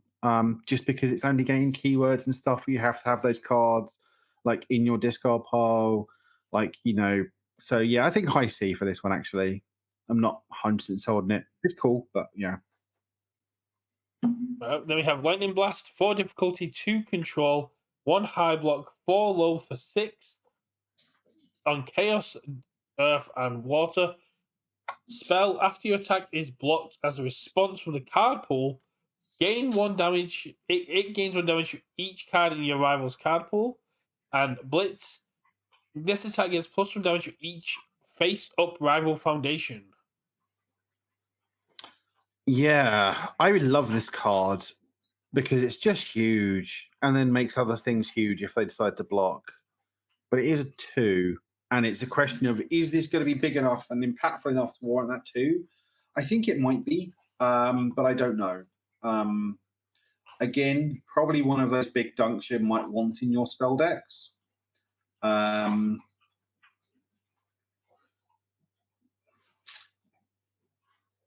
I mean, if you can just chuck some throws in with this or some high speed attacks, it's basically mm, going. You may, if you block this and you going off zone partial blocks, you're going to take a lot more damage. If you block this Yeah, throw, you're going to take a lot more damage. And on the Earth symbol, with things like it's so many the throws and partials that it's really impacts, isn't it? In terms of, yeah, which on Earth there is a decent amount. mm, yeah, I'm a fan of the card. This is going to be huge. I just think this is going to end up in that C range in terms of the amount of play it actually sees. Um, Again, it's sort of high C, low B for me around that sort of range. Like, I just don't know if it is going to see play. I feel like it should, but I think the two's going to put people off. It's definitely warranting the 2 checks. Is all of your attacks can cause Yes, serious like damage this on could it. just be like very easily early on in the game, just like a 4 low 10 on turn 2, right? Like your opponent builds 4, and then you just go, cool, I'll play this. It's a 4 low 10 catch. Then we Like, have oh, Mighty I didn't want a Blitz. low block. Then we have Mighty Blitz, another 1 low block on a Hmm. 4 difficulty, 3 control, 5 mid for 3, powerful 4 charge fury spell weapon with Blitz. Add one. You can add 1 attack from your discard pile to your card pool. And the Mhm. second Blitz that says if you have a high attack in your card pool, it gains 3 damage. And if you have a low attack in your card pool, your rival spends 2 momentum. Um, It's on fire, life, order, and water. So Devil Jin just plays the hell out of this. yeah. Like, there is an extent to which you can almost ignore that top blitz, right? As long as you're not playing this as your first attack. As long as you're playing a mix up, like just being able to, a high, low, this, you get the triggers, you're golden. So you don't need to artificially increase your progressive. But then if you don't have anything else going on, you've always got the buyout of doing it, which is fine. And this does have powerful 4 in it, and that is a big number. Like, it's a fairly high speed to begin with. It's got a nice 1 low block. I think it's good, but I think it's probably not quite good enough to see huge amounts of play. I don't think this is a 4 of in a deck, but this might end up being like a 1 or 2 of. If I see it, sometimes it's going to be fine because I've generated 3 momentum, and then all of a sudden I'm going to give this like 12 damage because you weren't expecting it. And also, by the way, I had a low, so I spent your momentum that you were hoping on for defensive point like pieces. Well, it doesn't Um, say printed low; it just says low. So things like VME and changing sure, zones is very yeah. powerful. Yeah, and it's got a decent starting speed, but because you need to, this does require a little bit of work to be worth it, right? So, um, and like ideally, you don't do that top blitz. Ideally, you are getting that bottom blitz off stuff you've already done. Um, like this can definitely end games at the end of a string if I don't see it coming. Of they've blocked, and it's like, cool, I'll play this. I've got to high, it gets 3 damage, I'll powerful for it 3 times. All of a sudden, it's like 18 damage on the end of a string. Like, this is going to kill some people with powerful 4, and that's not to be underestimated. But this is not an early game card. Like, you don't really want to see this early. So I'd say this is a B. Like, I don't. I I mean, think it's going to be. if you see a decent enough high attack, playing this on a 5 after a high attack as a early 5 mid for 6 is still very Yeah, decent. it's okay, yeah. So, like, I think again, I don't think it's quite reaches that doing enough rate here for me, but again, sits in the B because you probably again you might want only a couple of copies of this in your deck. Um, Then we have Nature's Tempest, 5 mhm. difficulty, 3 control, 6 mid for 5 spell on the air, earth, fire, and water symbols with Blitz. Each player chooses any number of foundations in their stage with different names and flips the rest. Yeah, I don't like this one. I think it's very good. I mean, it might ruin duplers, and I'm okay with that. Like, you just sideboard a couple of copies against dupler decks and laugh at them. I don't know if they're a thing anymore. Um, But yeah, I just like, it might flip one or two foundations or something, and sometimes it might end up flipping yours. Um, and like just being a six mid five is okay, but I just don't think this is going to be impactful enough that season he played. Like this just goes to D for me. I mean, being able to just hop off and completely flip your opponent's board with the Earth unflip for you kind of matters. Yeah, I mean, it's sort of almost you want to be doing like the Momo 3 thing, right? Of just having those unique things and they not. But I, with I how just don't much you see. can unflip, I don't think it actually matters as much. I mean, you don't want to be. Yeah, like it's. I think it's like a sideboard piece at best. For yeah, Marvin saying in chat, like people who wants to stack up like recuperation time or shapeshifters or something else where they just want to build the same thing. Hmm. But Or Dupers and what if I'm have you. playing Byakko, then I'm running Nature's Tempest because I'm going to flip so much of your stuff, then flip the rest. No, no, Byakko just flips everything free anyway. You're never playing this. Yeah, but it's the kind of thing that allows you to kind of come back from being down. I just think this is a D because you might play on your sideboard, but I just don't see it seeing any play. I Not think even it in will see Cuba. play, especially with how many people are running kind of the four offs. Like you said, Duplers are always on the right on the hills. We might see more of that kind of breaking limits.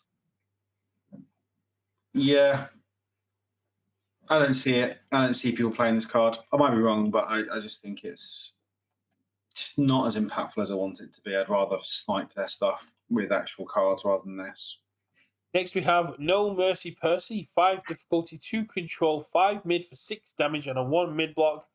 Echo ranged tech weapon, Air Death Order with Blitz. Shuffle 3 cards from your discard pile into your deck and then draw a card. And Inventor Response. After you remove one or more cards, your rival sacrifices 1 face down foundation. This card fucks people up, Yes, it does. but it is a two check, and you really want to be playing Science Bros, and that's a bit of a problem. Um, so, like, I suppose the question is this card good if you're not an inventor, right? If you're just playing as a 5 mid 5 echo that draws you a card on both sides, it's fine. Probably not at the point where you want to be playing a two check. So realistically, this is an inventor only card. But if you are an inventor, um, you obviously then need to be triggering the remove costs, which is basically Percy. I don't know whether the other sort of inventor, and is it just the two of them? Just the No, there's Sam Rumford as well. yeah, I mean just him and Rutherford. Well, no, I think Tyrion Darrington is an inventor as well. Um, oh wait. Sorry, I'm just checking on Ultra because I can. Percival, Puma, Tyrion, Sam Rutherford, and Sam Rutherford Racer. So there's 5 if you don't include the starter deck Percy, which if anyone's playing a 22 health 6 hander that adds 1 ability as an enhance, fair play to you. Yes. Yeah.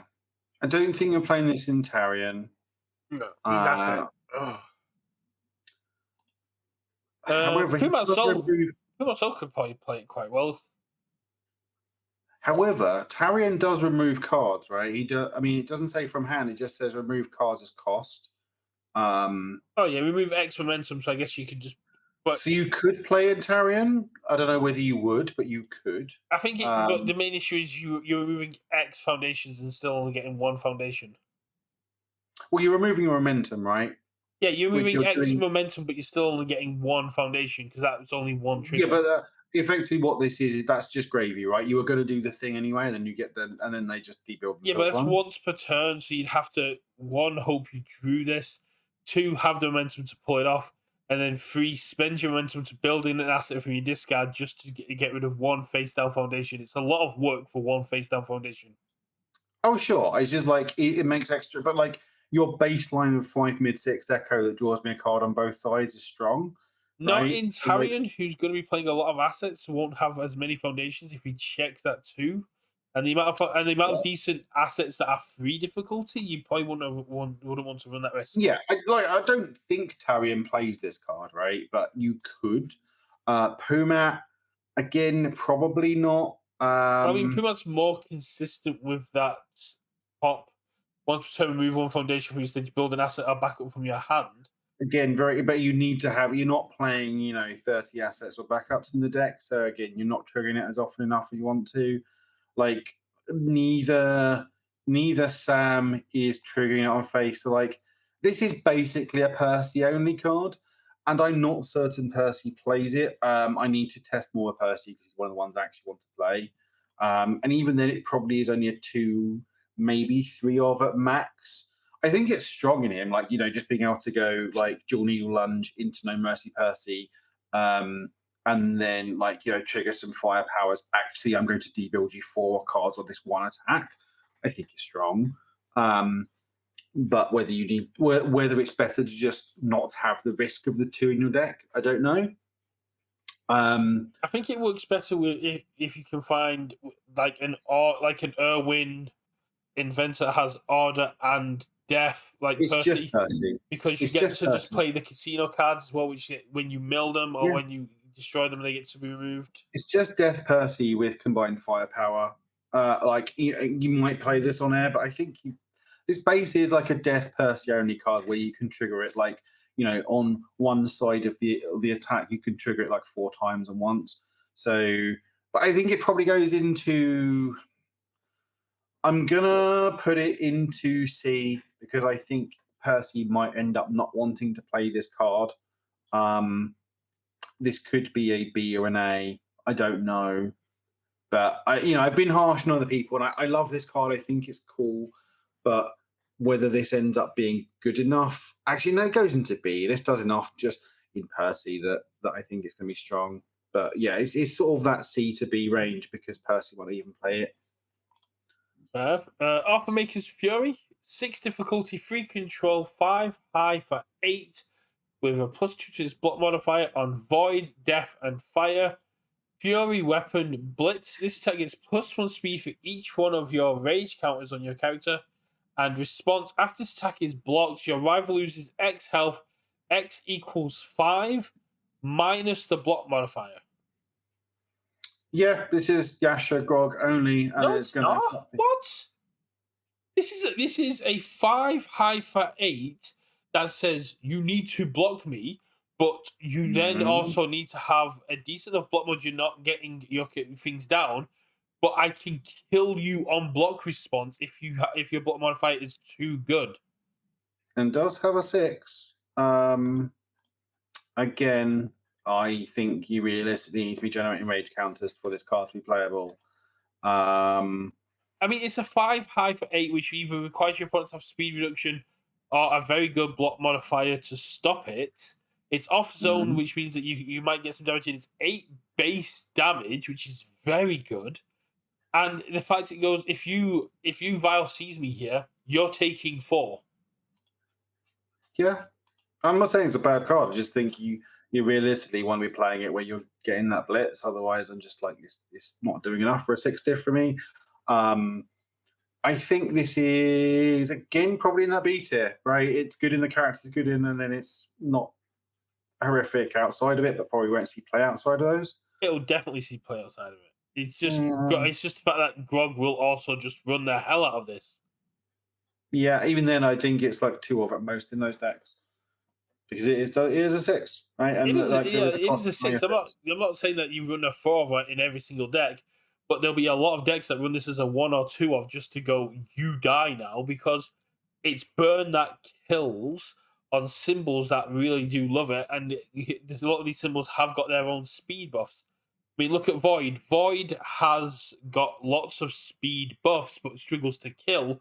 Going here's my 8 high for 8 that if you somehow are able to block it, Sure. you're So still going to here's my burn. question, right? Let's assume they block it with a block modifier, right? So they burn for 3. Yep, and they have to commit out a minimum of 2 foundations. What is how is that better than just playing like a 4 diff 5 damage throw?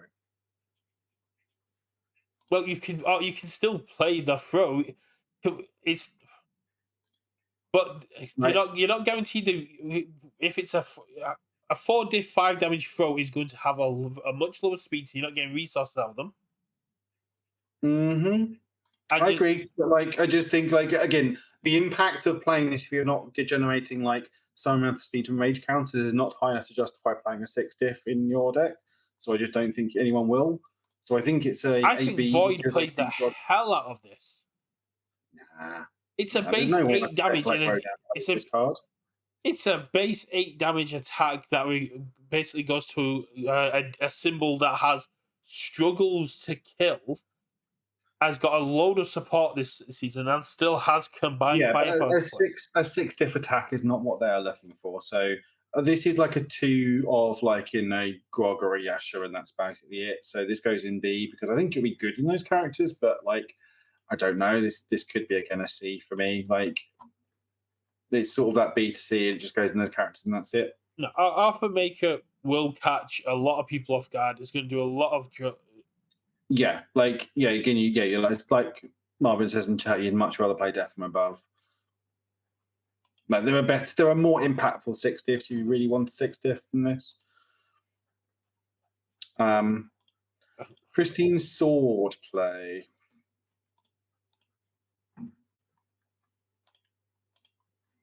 You see star play. Yep, ally tech weapon, air life order, 4 difficulty, 3 control, 2 mid block, 4 mid for 4. Blitz, ready one asset that has not been ready this combat phase, and enhance, sacrifice one asset. This attack gets plus X damage.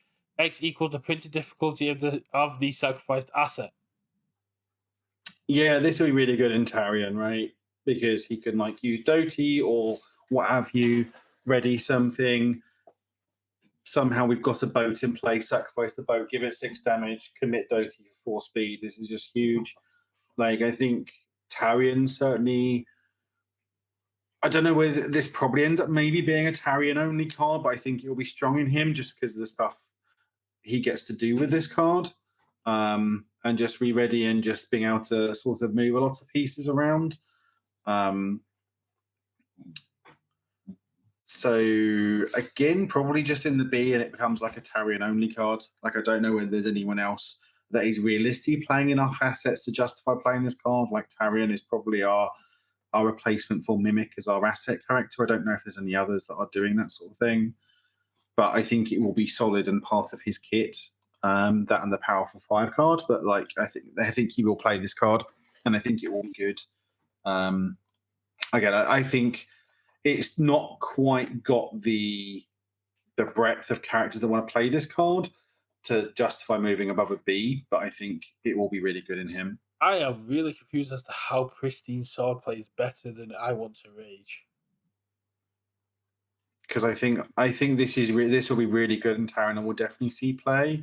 And I just don't think necessarily that Grog or Yasha will play. I would like to I'm rage. just I looking think at the C category and going, there's cards in here I'd happily play over Pristine Sword playing any character. I know, but you've got to remember that empirically, my judgments are just better. We've we know this, right? I just don't like a card that requires you to have assets is higher than one that builds in face downs at the end of the turn is just a wild take. Because it's a 3, I think Tarian's actually a good character, whereas I don't think Beauregard is. And that's a 2 and only works in Beauregard. Like they are both kind of character lock only cards. Like I think this is a Tarian only card. I think Beauregard is sorry, the other one is a Beauregard only card, and I think Tarian's actually a character. And Yeah, I think this probably it's does just more wild for to me him. that we're putting this in B when we have very good cards in C. That this is probably better than to me. Yeah, again, it's on like what is the chances of this actually seeing play in like competitive levels, and I think Tarim will be good and we'll see play with this card, and I think those bottom row might not be like in those Cs. I think I could see Inventor's competitive. Creation seeing a lot of play. It could. That's the one probably I'm not sure. And again, the two check spell thing, I'm not 100% sure in terms of because it's just gonna be so fucking huge on turn two. It might see a bunch of play because it's just like, yeah, I'll dome you for 10 on turn two if you didn't hold a low block. But um I'm more confident that Tarion is going to be playing these cards and he will be solid, right? So that's what it goes into B. Resilient Charge, Stun 1, Charge, Slam, 7 Diff, Free Control, 1 mid block, 5 mid for 8. If your character is a champion, this card gets -1 difficulty and -1 to its block modifier, making it a 0 mid. Response card pull after the speed of your attack is reduced by rival effect, it gets +1 speed. And response, the card pull flip after an attack deals damage, draw 1 card.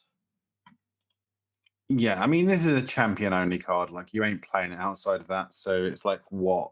Fjord, um, Lady Kima, or Beckett. Um, Beckett can play an order. But like, even then, it's very mid. Um, like 6 diff, 5 mid for 8, stun 1. If they try and interact with the speed, it gets up by a bunch. And if you ever deal damage, draw a card. It's not terrible. If it wasn't I a just don't 7 see diff, it. it'd be a lot more playable. I mean, even at a 6 diff, I'm not convinced. So again, it's not hugely bad, but it probably just goes into that C tier. Um, It's good yeah. against the speed reduction characters because you get to just keep pumping it up. And it works for all of them. So if like Hawks ever becomes meta, it could probably pop off a little bit there. It's got some decent tech against Rodan because it basically turns incubating off completely. Yeah, I just don't think it's. I mean, yeah, you can probably just go to D. I don't think it's easily play. I think you can just put this, yeah, in D. Honestly, like it's probably a little bit better than that, but I just don't think you have a seasonally play at all. I do like the fact that if you partial block with this, you get to draw a card.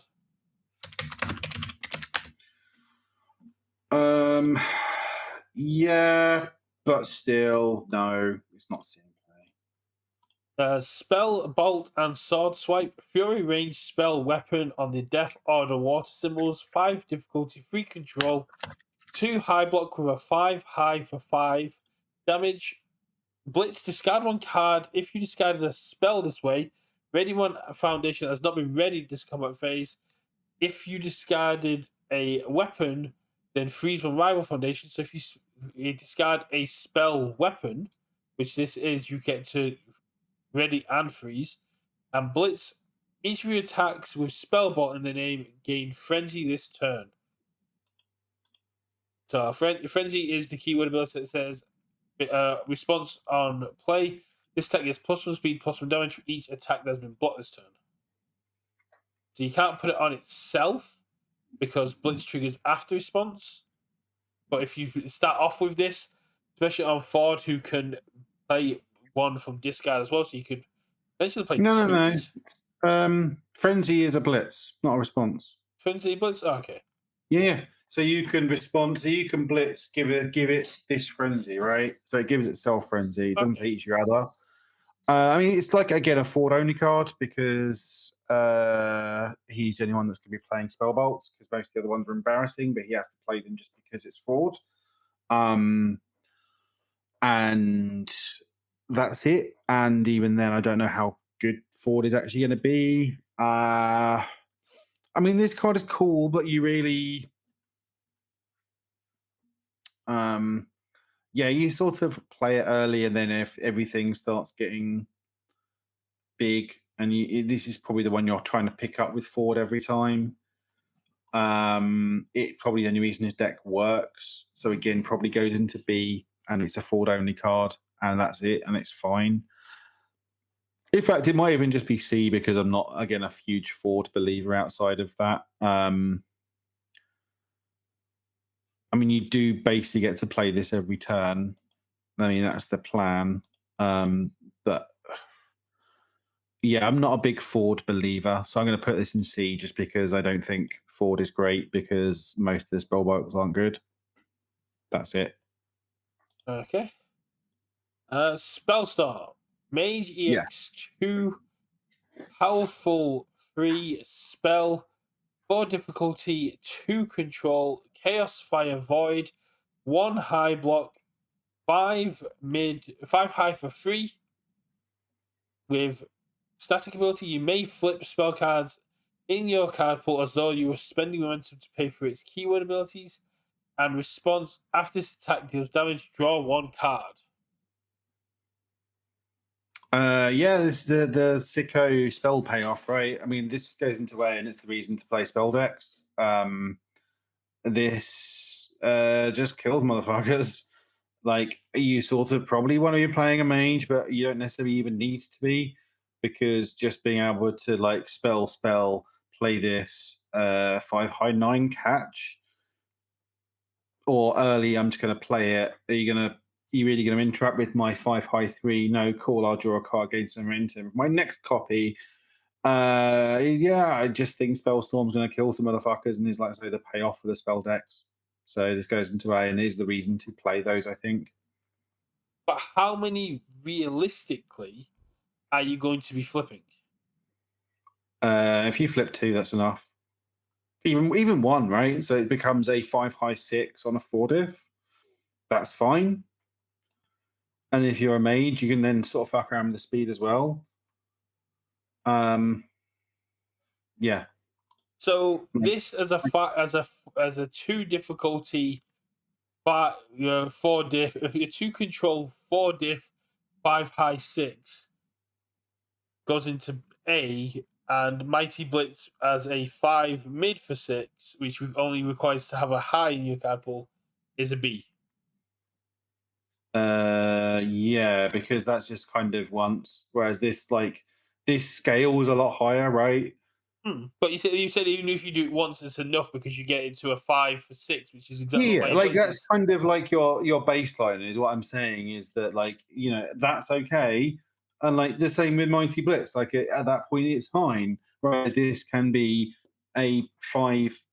So like let's say we are late enough in the game that we can play say 4 spells into this, like, and we are a mage, we can all of a sudden give it 4 speed, 6 damage, and actually I've got some other momentum, so this just becomes a massive bomb. Whereas Mighty Blitz doesn't quite get there. Like Mighty Blitz is solid, don't get me wrong, but I just think this puts those. This is the payoff for the spell decks, and that's why I think it goes. Like if the spell decks are good, this is sort of the reason why. That's if the spell looks good. It needs to have the Yeah, support. The spells need to see the play, and you also need to have them in hand. You need to have 5 attacks in hand as well as check well sure. enough to I get it through mean, it. you can draw cards, right?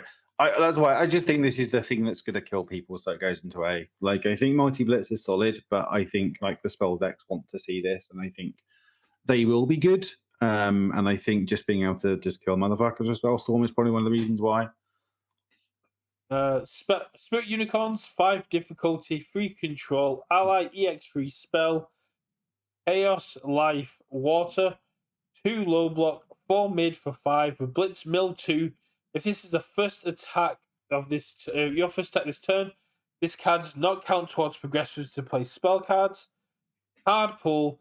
After you ready one or more foundations, your attack gets +1 damage. Yeah, Yep, this is Crown Frog's good. absolutely solid. Crow Frog's good. Like as long as you're playing the spell thing, Crow Frog is really good. That carpool response doesn't need to exist. It doesn't matter. Crow Frog is still good. You might probably don't play 4 of them just because you can't play multiple Crow Frogs. You can only do the first one. But like you can probably fit 2 or 3 of these in the deck and be happy about it. Again, it's not necessarily, but then sometimes you can just DX3 people and kill them with it. Again, it probably just goes into B. Like I don't think it quite hits the A tier for me, but it's gonna be good in the spell decks. Um, I mean, even outside of a spell deck, just playing this and milling 2 to ignore progressive. Well, it only ignores progressive for spells, right? So it basically has That's to the be a place for, self yeah. level. But there's 60 spells in this set Sure, but that's plus what the you're 9 doing. that we already You're had. doing yeah, you're doing spell tribal if you're playing this, and I think it's going to be good in those decks. So I think just you know, even if you're not doing the readying stuff, then I think this is just a flat B because it's just a 4 mid 5 that doesn't count towards regressive, and that's good enough. Um, but like it doesn't sort of get too much like it has a low floor, so it has a high floor but a fairly low ceiling in terms of like where it goes. This B tier is a weird concoction of cards. Yeah. I mean, and that's kind of and that's fine, and that's kind of where I feel that the set is to an extent, right? There's a few really really good cards, but there's a lot that are kind of like part of the reason some of these in B is because they're very like maybe you play one or two, or they're very character specific, or you don't necessarily need them. They might be cool, like they're a bit more button pushy. They're not like just pure strength. Whereas this obviously is our first S. So we have Sweeper Daggers, Fury Weapon, Blitz, remove one attack Mhm, from your rival's discard pile. It gains all abilities, keywords, and keyword ratings on the card. And Blitz, remove one dagger or daggers card in your discard. Your rival loses one health on air, death, and void. So shares symbols with Toga. 4 mhm. difficulty, 3 control, 1 mid block, and a 5 mid for 4. Yeah, I mean, it's really well statted. 5 mid, 4 and a 4. Having the burn is relevant. Like we saw again, if you watch some of the Ace Arena, someone managed to burn a grog out. They were playing Mirko, and yeah, managed to do the last point to Grog by sweeping daggers, kick the sweeping daggers after it did 1 damage to him, play a second sweeping daggers, remove that one that I've just kicked to burn for the final point, which was really funny. Lost the match in the end, I think, or no, that might have been for the win for the semis or something. But anyway, that's nice gravy on the card. But people are playing so many good attacks, especially if people are playing, four checks. Like the ceiling on this card is insane in terms of what it can do for a 4 diff 5 mid 4. The floor can be quite low, i.e., they haven't checked any attacks yet, and it's turn 2, and it's like, well, this card's fucking blank, or they are playing Spellstorm, in which case it's like, well, this shit isn't doing anything, right? So there is a lot of variance in this card, but I think the ceiling being so high is what it might not quite be an S, it might be in the A, but just for the sake of having something in the S, I think this goes there. I don't think it does because the issue with it is it's only as powerful as your opponent's discard. Yeah, And but then, people are playing good cards, right? yeah, but if you, like you said, those good cards can often be thematic. Sure. And I think this is a very high ceiling, but a reasonably low floor. But the floor is always a 5 mid 4 at worst, right? That removes one of their cards, and you can remove one to burn one. So although I say a low floor, the floor isn't actually that low. Um, but I think because this has quite a high ceiling of just gaining everything, like especially like remove the turn advance, I'll snag a momentum. You don't get to interact with this card anymore. Yeah, but that again, that's you getting a good card. I don't Sure, think an S class card should ever be one that I requires think a just condition to be good. I think the sheer amount of play this is going to see, um, like it is at least an A, Yeah, and I'm not arguing it isn't an A, but I'm saying that for this to be an S, it yeah, should feel good to play it whenever you're playing it. But like you said, I think it is. if you drop this turn 2 and your opponent's only checked green and grey, That it's it still a 5 mid 4 and a 4 diff. yeah, it's a Like fact. it's again, It's a 5 minute phone it's and not four if that's not exciting. an uncommon thing anymore. That has No, no, no no. other abilities unless you've also checked an attack. Yeah, well, you can just hold it and play something else if you need to, right? Um, like I think there is enough going on with this card, and just with the sheer amount of play this card is going to see, I think it goes into S. I could be convinced that it stays an A. it's going to see a lot of play, correct? But a lot of the cards on here are going to see a lot of play, but we've put them quite low or put them into Bs because they require certain characters. Hmm. And this is in the same boat. It requires your opponent to have things for it to trigger off. And for me, an S class is powerful no matter what the situation is. And if you get this early, if your opponent is cycled, then you play and you play this, then you just don't have a card. You have a 5 mid for 4. And if you turn around to someone in this game and went, the only card in our S class for Critical Role is a 5 mid for 4 with that burns you for 1 on Blitz. They got that sounds like a terrible card to be in S class. Yeah, I mean, we can put it in A. I think time will tell this will end up in S, but I think for now we can put it in A. It will always be an A because it requires your opponent to be. It's only as powerful as your opponent. If your opponent's playing a very thematic system like Spellstorm or the spells that require assets and other things that you don't have, then it's just not a good card. And for something to be an S class card, S class character, it needs to always be powerful, always be good. It needs to be above top tier. It kind of needs to be a card without a ceiling to be S class. Like I said, I'm happy to put it in A, but I think time will tell it'll be in the S. I don't think it'll ever get the classification of S because it's just not good early unless your opponent's checks attacks. It's too RNG dependent. We will see. We will see when it comes to like regional and how this plays over the regional season. But yeah, I think I'm happy putting in A, but I think time will tell. This will come out as an S. Then we get Violent Aminous Shot, 4 difficulty, 3 control, Air, Evil, Order, and Void. Breaker 1, ranged tech weapon, 1 low block, 4 high for 5 blitz, commit 1 foundation, remove 1 backup from any stage. If you did, draw 1 card, and this card attack gains flash and response. After this attack deals damage, your rival removes 1 card from their hand. Yeah. So yeah, here's some more of the dog, Nathan. If it didn't have the backup aspect to it and it was just a chance that you could commit a foundation to draw a card and give it flash, this would be a much better card. But the fact you need to remove a backup on top of it makes it a lot harder. Nah, it's flavor text.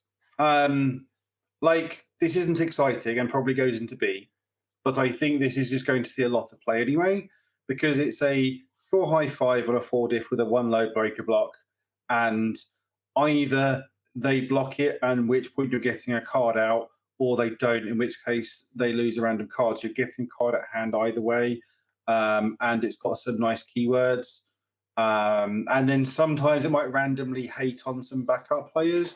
Like I think you can ignore that blitz and it's The flavor backup text. part doesn't matter for any part of playing it. I mean, see the costs on this is quite weird because to Yeah, me, you can just ignore the blitz. Ignore the blitz and evaluate the card without the no, blitz. you said the backup part doesn't matter for any part of it, but commit 1 foundation is the cost, and then remove 1 backup from any stage. If you did draw 1 card, and this Yeah. card against flash, you still need to remove the backup to draw Well, the no, card. what Marvin's saying is that you can ignore the blitz and Okay. ignore the backup part and just evaluate it as a 4 high 5, 1 low breaker 1 with a response on hit. Oh, okay, that's what I didn't get. I thought you were just saying you could still Yeah. draw the card.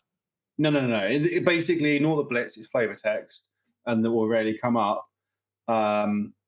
Like it's not crazy powerful or anything, but I think it will be a role player in those decks that want to fill out things like low blocks and stuff.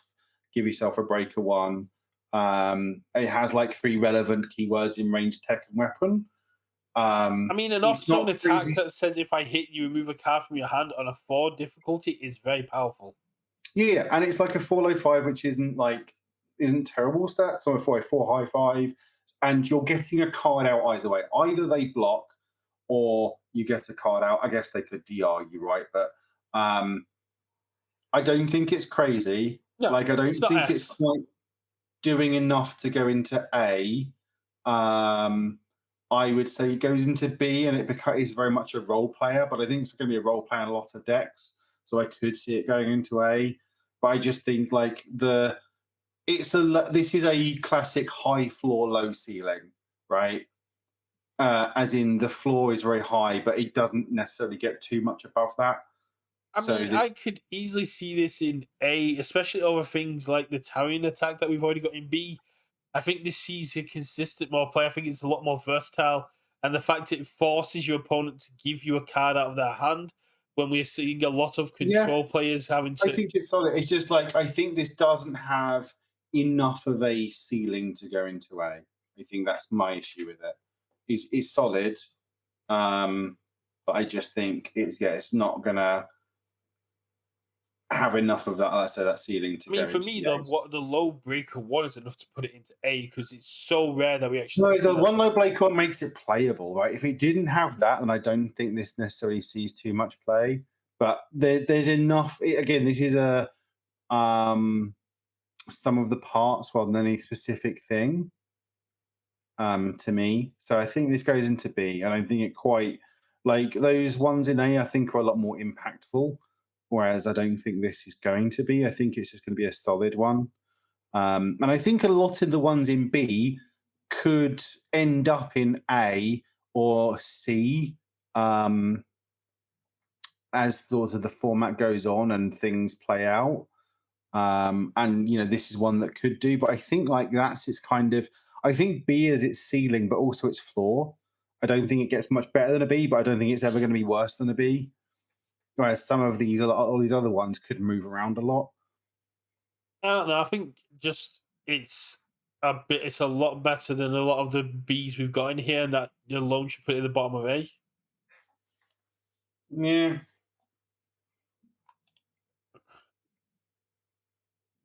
It's a decent card. It forces your opponent to go through stuff, and if you can put speed on it, which a lot of these symbols can, it's very powerful. I think the high is a downside to it because we're still in a showdown bouncing kind of area, but the one low block with the breaker makes it very good.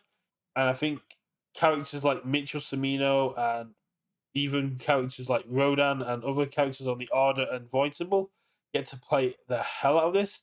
I think yeah. I think it'll see a lot of play, but I just think it's never going to be hugely impactful in this deck. It's going to be a role player, and that's where I see that. Like, it's not ever going to be. It doesn't have the highs of things like Spellstorm, of um, sweeping daggers, of and it doesn't have the utility I mean it does a lot quite. more than Sweeping Daggers does turn two. Nah, sweeping daggers can kill motherfuckers turn two. That's just going to poke for five Only damage. if they've checked attacks. If your opponent has Sure. get But that's part of the ceiling and floor argument, right? That's why you see so it goes into A, and the sort of ceiling floor on Animus Shot why it's in I B. could see Dark Deku running this, just pumping it up to 10, 10, 11, and going now get a card out of your hand either way. Nah, I think like I say, I think in B is where that ends up for me. Again, just because of like the gap in terms of like the ceiling and floor on it.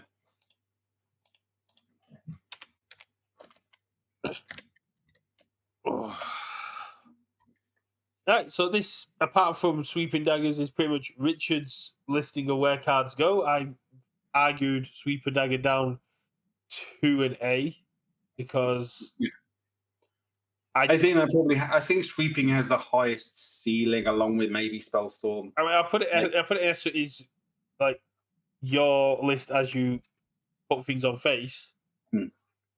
But for me, anything that requires RNG to be good should not be in S. But that's just Yeah, like my personal opinion. and there's an argument of putting Spellstorm in there just because that's going to be killing motherfuckers. But I think the two check just leaves it an A, and the spell package not being necessarily perfect at this point. But yeah, I think like I think I'm happy with that list. I think there's as the format sort of matures, I think there's a lot of scope for things moving I about. think Spellstorm doesn't go into S just because of how hard it is to be an Mm, early aggressive spell character. Like we've lost a lot of zero diffs that actually do stuff on these symbols. It's hard to get that early build yeah, out, especially running a 2 check, which can. like I really hope Harness Undeath becomes an S tier card and that deck is a thing. I don't see it. I don't think it will be. I don't think it'll be. I think it might be good, but I don't think it'll be that good. But I really hope it is. Um, like I really Hardest hope. on Death, Mighty Blitz, and Orphan Maker are going to be a lot more powerful than what we've got here, in my opinion. Animus Shot is going to be a lot more powerful, and I think No, again, I think with Animus Shot, we'll see a lot of play, but again, it just doesn't have the ceiling for me. Um, yeah, I don't know. and yeah, like the Tarion card might be really good because Tarion might be really good. Like I think the assets again will always probably stay around a B. See, Like they'll be that's the issue I have with that logic with Tarion is like calling it a card a B or A class card because it's good in one character shouldn't make yeah, it a but B or A. if that character ends up being a really strong pillar of the meta, right? Then that's sort of what pulls it up. Like like let's compare like the Tarion one versus the Beauregard one, right? I think and the reason the Tarion one is in B, whereas the other one is in C, is that I think they're very character specific cards, but I think Tarion is a lot more of a better character than Beauregard. But So like that's I where can that definitely sits. see the Beauregard one seeing more play outside of Beauregard than I can see the Tarion one seeing play outside of Tarion. If you can Yeah, it could, but I just don't think that's ever going to happen in if a you can competitive. get cards which with like the meaner one that lets you put a card face down into your card pool to get 2 speed and then go play this and go cool, I now have 3 in my card pool, I get to build this in. You've got yourself a foundation from it. Your first attack got 2 speed. Yes, you've had to play this on a 6, but you've got more utility. There's a lot more ways to stuff your card pool than there is for the Tarion's going to have to assets that they need to ready outside of Tarion. Yeah, like again, you can do that thing. I just don't think it's ever going to be a good thing. If Like, we still had say Battle Arena in, hell yeah, play this on a 5 check a 3 commit Battle Arena ready Battle Arena back up, but Battle Arena's gone. A lot of the assets that we were utilizing with these abilities have gone now, and that's literally the one we're talking about, Nathan Tarion.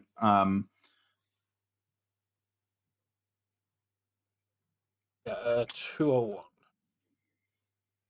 Oop, yeah, Like you can just like Doty and Bear and stuff. Yeah, like I just think that, and like just he's going to be but killing then you're also motherfuckers with the running a powerful lot five. of assets. You need to run an above average number of assets in a character doesn't get to commit them to use them. So characters like Doty are really Yeah, cool, but you're sacrificing foundations to put them in when you're not really getting to it. There's not yeah, many you're not going the characters. full mimic route, but you're playing enough. But how many's enough? Are you actually if you are you running 10 I mean, and I have no 30? idea. I have no idea. I've not looked at building the character. It's just like I've heard a lot of rumblings, and I can see the sort of pattern of there being something there, and like just getting like the powerful five move, and you just kind of free building potatoes and suits or whatever.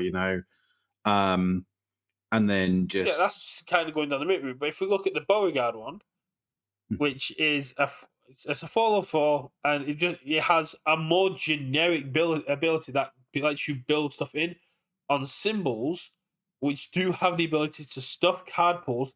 Especially if you look at say Devil Jin with fire abilities that allow him to flip things in his card pool. You're looking at if I played Blue Flame Torment with some momentum and played this in Devil Jin, this is going to be have a lot more utility in Devil Jin than this Tarion attack is going to have in any character other than Tarion.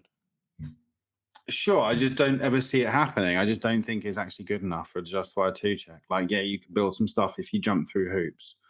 Yeah, there's the bad one from Girl Power, Nathan.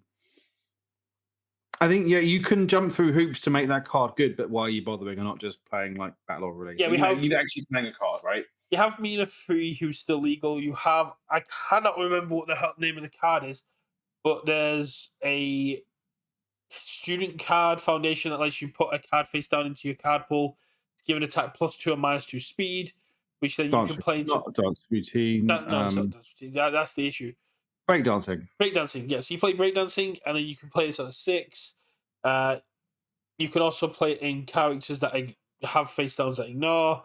You can play it in Devil Jin through the fire symbol and just run a lot of stuff that basically flips in the card pool, allowing you to get a massive build down and kind of shift the momentum down. And Devil Jin is one of those ones that can utilize that can play around this 2 check. Yeah, I just don't think it's worth. With how much check hacking there is, especially on these symbols, there's ways around it. I mean, The juice just isn't worth the squeeze. Like, you can just play stuff that cards that do stuff rather than trying to play a lot of cards in your deck just to make this one card work. but yeah, I just you're think it's talking. That's exactly what you're talking about with the Tarian one, though. You're running a lot of assets to make this. no, one that's work. what he wants to do. That's like Yeah, but we're talking his about one plan. character there, where I'm talking about multiple characters that can do it in other ways. And you've put this one in C, when multiple characters can jump through hoops to get this done. But we have the Tarian one in B, where Tarian needs to jump through just as many hoops to make this work because it works as him as a character. But you're saying you have to jump through hoops to make this work, but it's not. It's just aiding what these characters already do. I will happily pizza bet you that like the Tarian one will see play in top It's not cups about what we'll and see play. It's about what is an objectively better card. Just because this is a better card in Tarian does not mean it's an objectively better card on its own. I'm looking The at this Beauregard purely attack is competitive. a That's how much we better always card work. on its own than the Tarian card is on its own. A card that lets me go up in assets and up in foundations and up in resources through playing it as an attack just because it's a 2 check does not mean it's is worse than a card that is good in one character that interacts with assets that take resources away from me. When yes, they're doing different things, but this is basically going. I have access to more assets. Those assets may not do anything for me. Like soup gives me 1 health and 1 damage. That's great.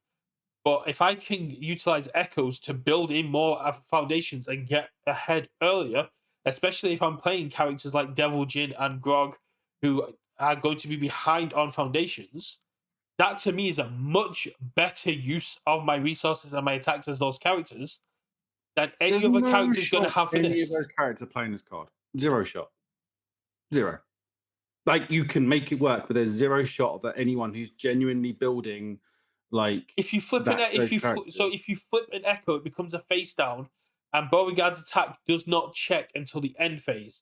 So if I play tray size, flip it, play tray size, flip it, play this, then play another echo, and somehow go to Magical Christmas Land where I've only got to commit a couple of foundations, I get to build in all that, and it builds itself in as well as an echo because it Yeah. only checks at the end. So if I can get 3 foundations from this, that's So really good as an aggressive deck. so Nathan, in order when you play the blitz, you have to have 3 cards in your card pool for it to Yes. trigger the fired effect at the end phase. And then during your end phase, it will then check and see and build anything that is then face down. So it doesn't have to be face down when you do the blitz. You just need to have 3 in the pool when you do the blitz. So yes, it will build itself down, but yeah, there's zero Yeah, chances. And Marvin, I like, get that this is not going to see any real play, but neither is the Tarian one outside of Tarian, and that's the yeah, point I'm but trying to make Tarot here. will see play, right? So what But I'm just saying because it will is, see play does not mean it's a more objectively better card. from a competitive standpoint, which is where I've always viewed these tier lists, right?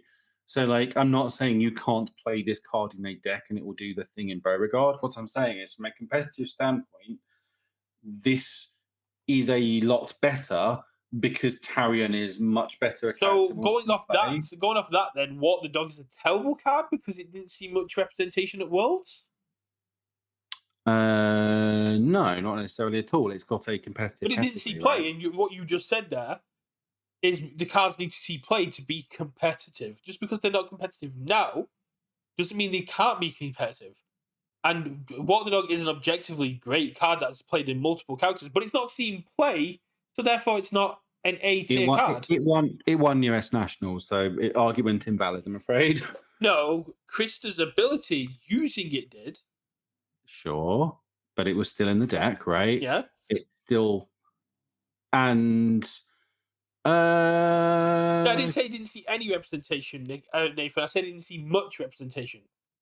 yeah, which is fine. Like I think Tarion plays this card, But which is only Tarion plays this card, and that's where my argument's come from. It's a B tier card that you put in there because it will see some play, but it only yep see play in one character. But outside of a card that will see zero play in any characters. but it's an objectively better card, just not Is right it? now. No, I would disagree. I would vehemently disagree. And that's why one's in B and one's in C, because I don't think there's ever going to be a character like may if someone cooks with Beauregard, sure, maybe this is part of that. But there's even a good chance if someone cooks with Beauregard that isn't part of the deck. Whereas I think Tarion is a real deck and will be, and that will be part of it. And like it will only be in probably only be in the Tarion deck, but I think the Tarion deck will be good, which might why from a competitive standpoint, that's why it sits in the B. Whereas like for example, Harness and Death, I think will only be good if that backup strategy is good. But it's And also Harness in and B Death, because it's still an objectively good card for its other abilities. not high impact enough to be there, but I think like I think if that deck's good, then that's a key part of it, and that's sort of why it's in B. But like honestly, Harness and Death could end up in D if that deck doesn't do anything. So like again, it's lots of a lot of this is guessing where things are going to land. So Harness and Death will only see play in the I'm going to play enough backups to burn the shit out of you with this card, and it will not see play outside of that. The Tarion card will only see play in Tarion, but I think Tarion will be good enough. See, I think I'm Harness and less Death will certain see a about the lot Harness more Undeath play. deck. Harness and Death will see a lot more play than just in the backups. Nah, not a shot. There's no way it's seeing play just for that middle response. Um, Whereas, like, I think, there's a lot of people, for example, like Scanlan's Hand will see play, although because it's going to be an excellent sideboard card and main deckable and does a unique thing. I think Earthbreaker is just another value engine that's going to see like all over the place. That's why it's an A. Aerial Goblin Bolt, I think, has a lot. Again, Aerial Goblin Bolt might be rated too high as an A, but that could also be at a B. But I think there's enough power in those responses that if you're doing stuff with it, I think Spellstorm is the huge payoff for those spell decks and will just kill people. Um, a lot of those assets are in B because I think they're just going to be a lot of ones, two ofs in decks. The spell steal and like the gravity well. I think gravity well just does some really funny, silly things, but again, that might be just too highly rated. There's a good chance no one ever plays Grog's Rage, and that just goes into D because it's a 2 check and we don't need to. We can just play Battle or Release. The Harness on Death deck might not be good, so it just goes into D and sees no play. Like the spell that seals the blocks is solid, but I get it. The spell deck might not be good enough, in which case all of that spell shit falls down to D because it's just not good enough. This is just guessing, right? And I have much more confidence that that spell deck is better. I have much more confidence that the Tarion deck is better than that Beauregard card ever seeing any ever play, and that's why it's in C. Like, it's not a terrible card. I just don't think it's ever going to see any competitive play, and that's why it goes into C for me. It it's just a weird. Like I think the Ford rare, right? The Spell Bolt, that's a good card in Ford. It makes the character work. I just don't think the character's great and will see much competitive play. That's why it goes in The C because it Ford only card sees is in there. C because it lacks support from the other spell bolts. It's not about Ford, it's about the other spell bolts being terrible. Well, only Ford wants to play it. The spell bolts aren't good, therefore Ford isn't good. Therefore, nobody sees. Oh no, because if it was good enough, it could be played in Caleb, and Caleb has access Sure. to picking up But like spells. again, if there is a good suite of spell bolts and actually Ford is a real character, then all of a sudden that card goes up because Ford is real.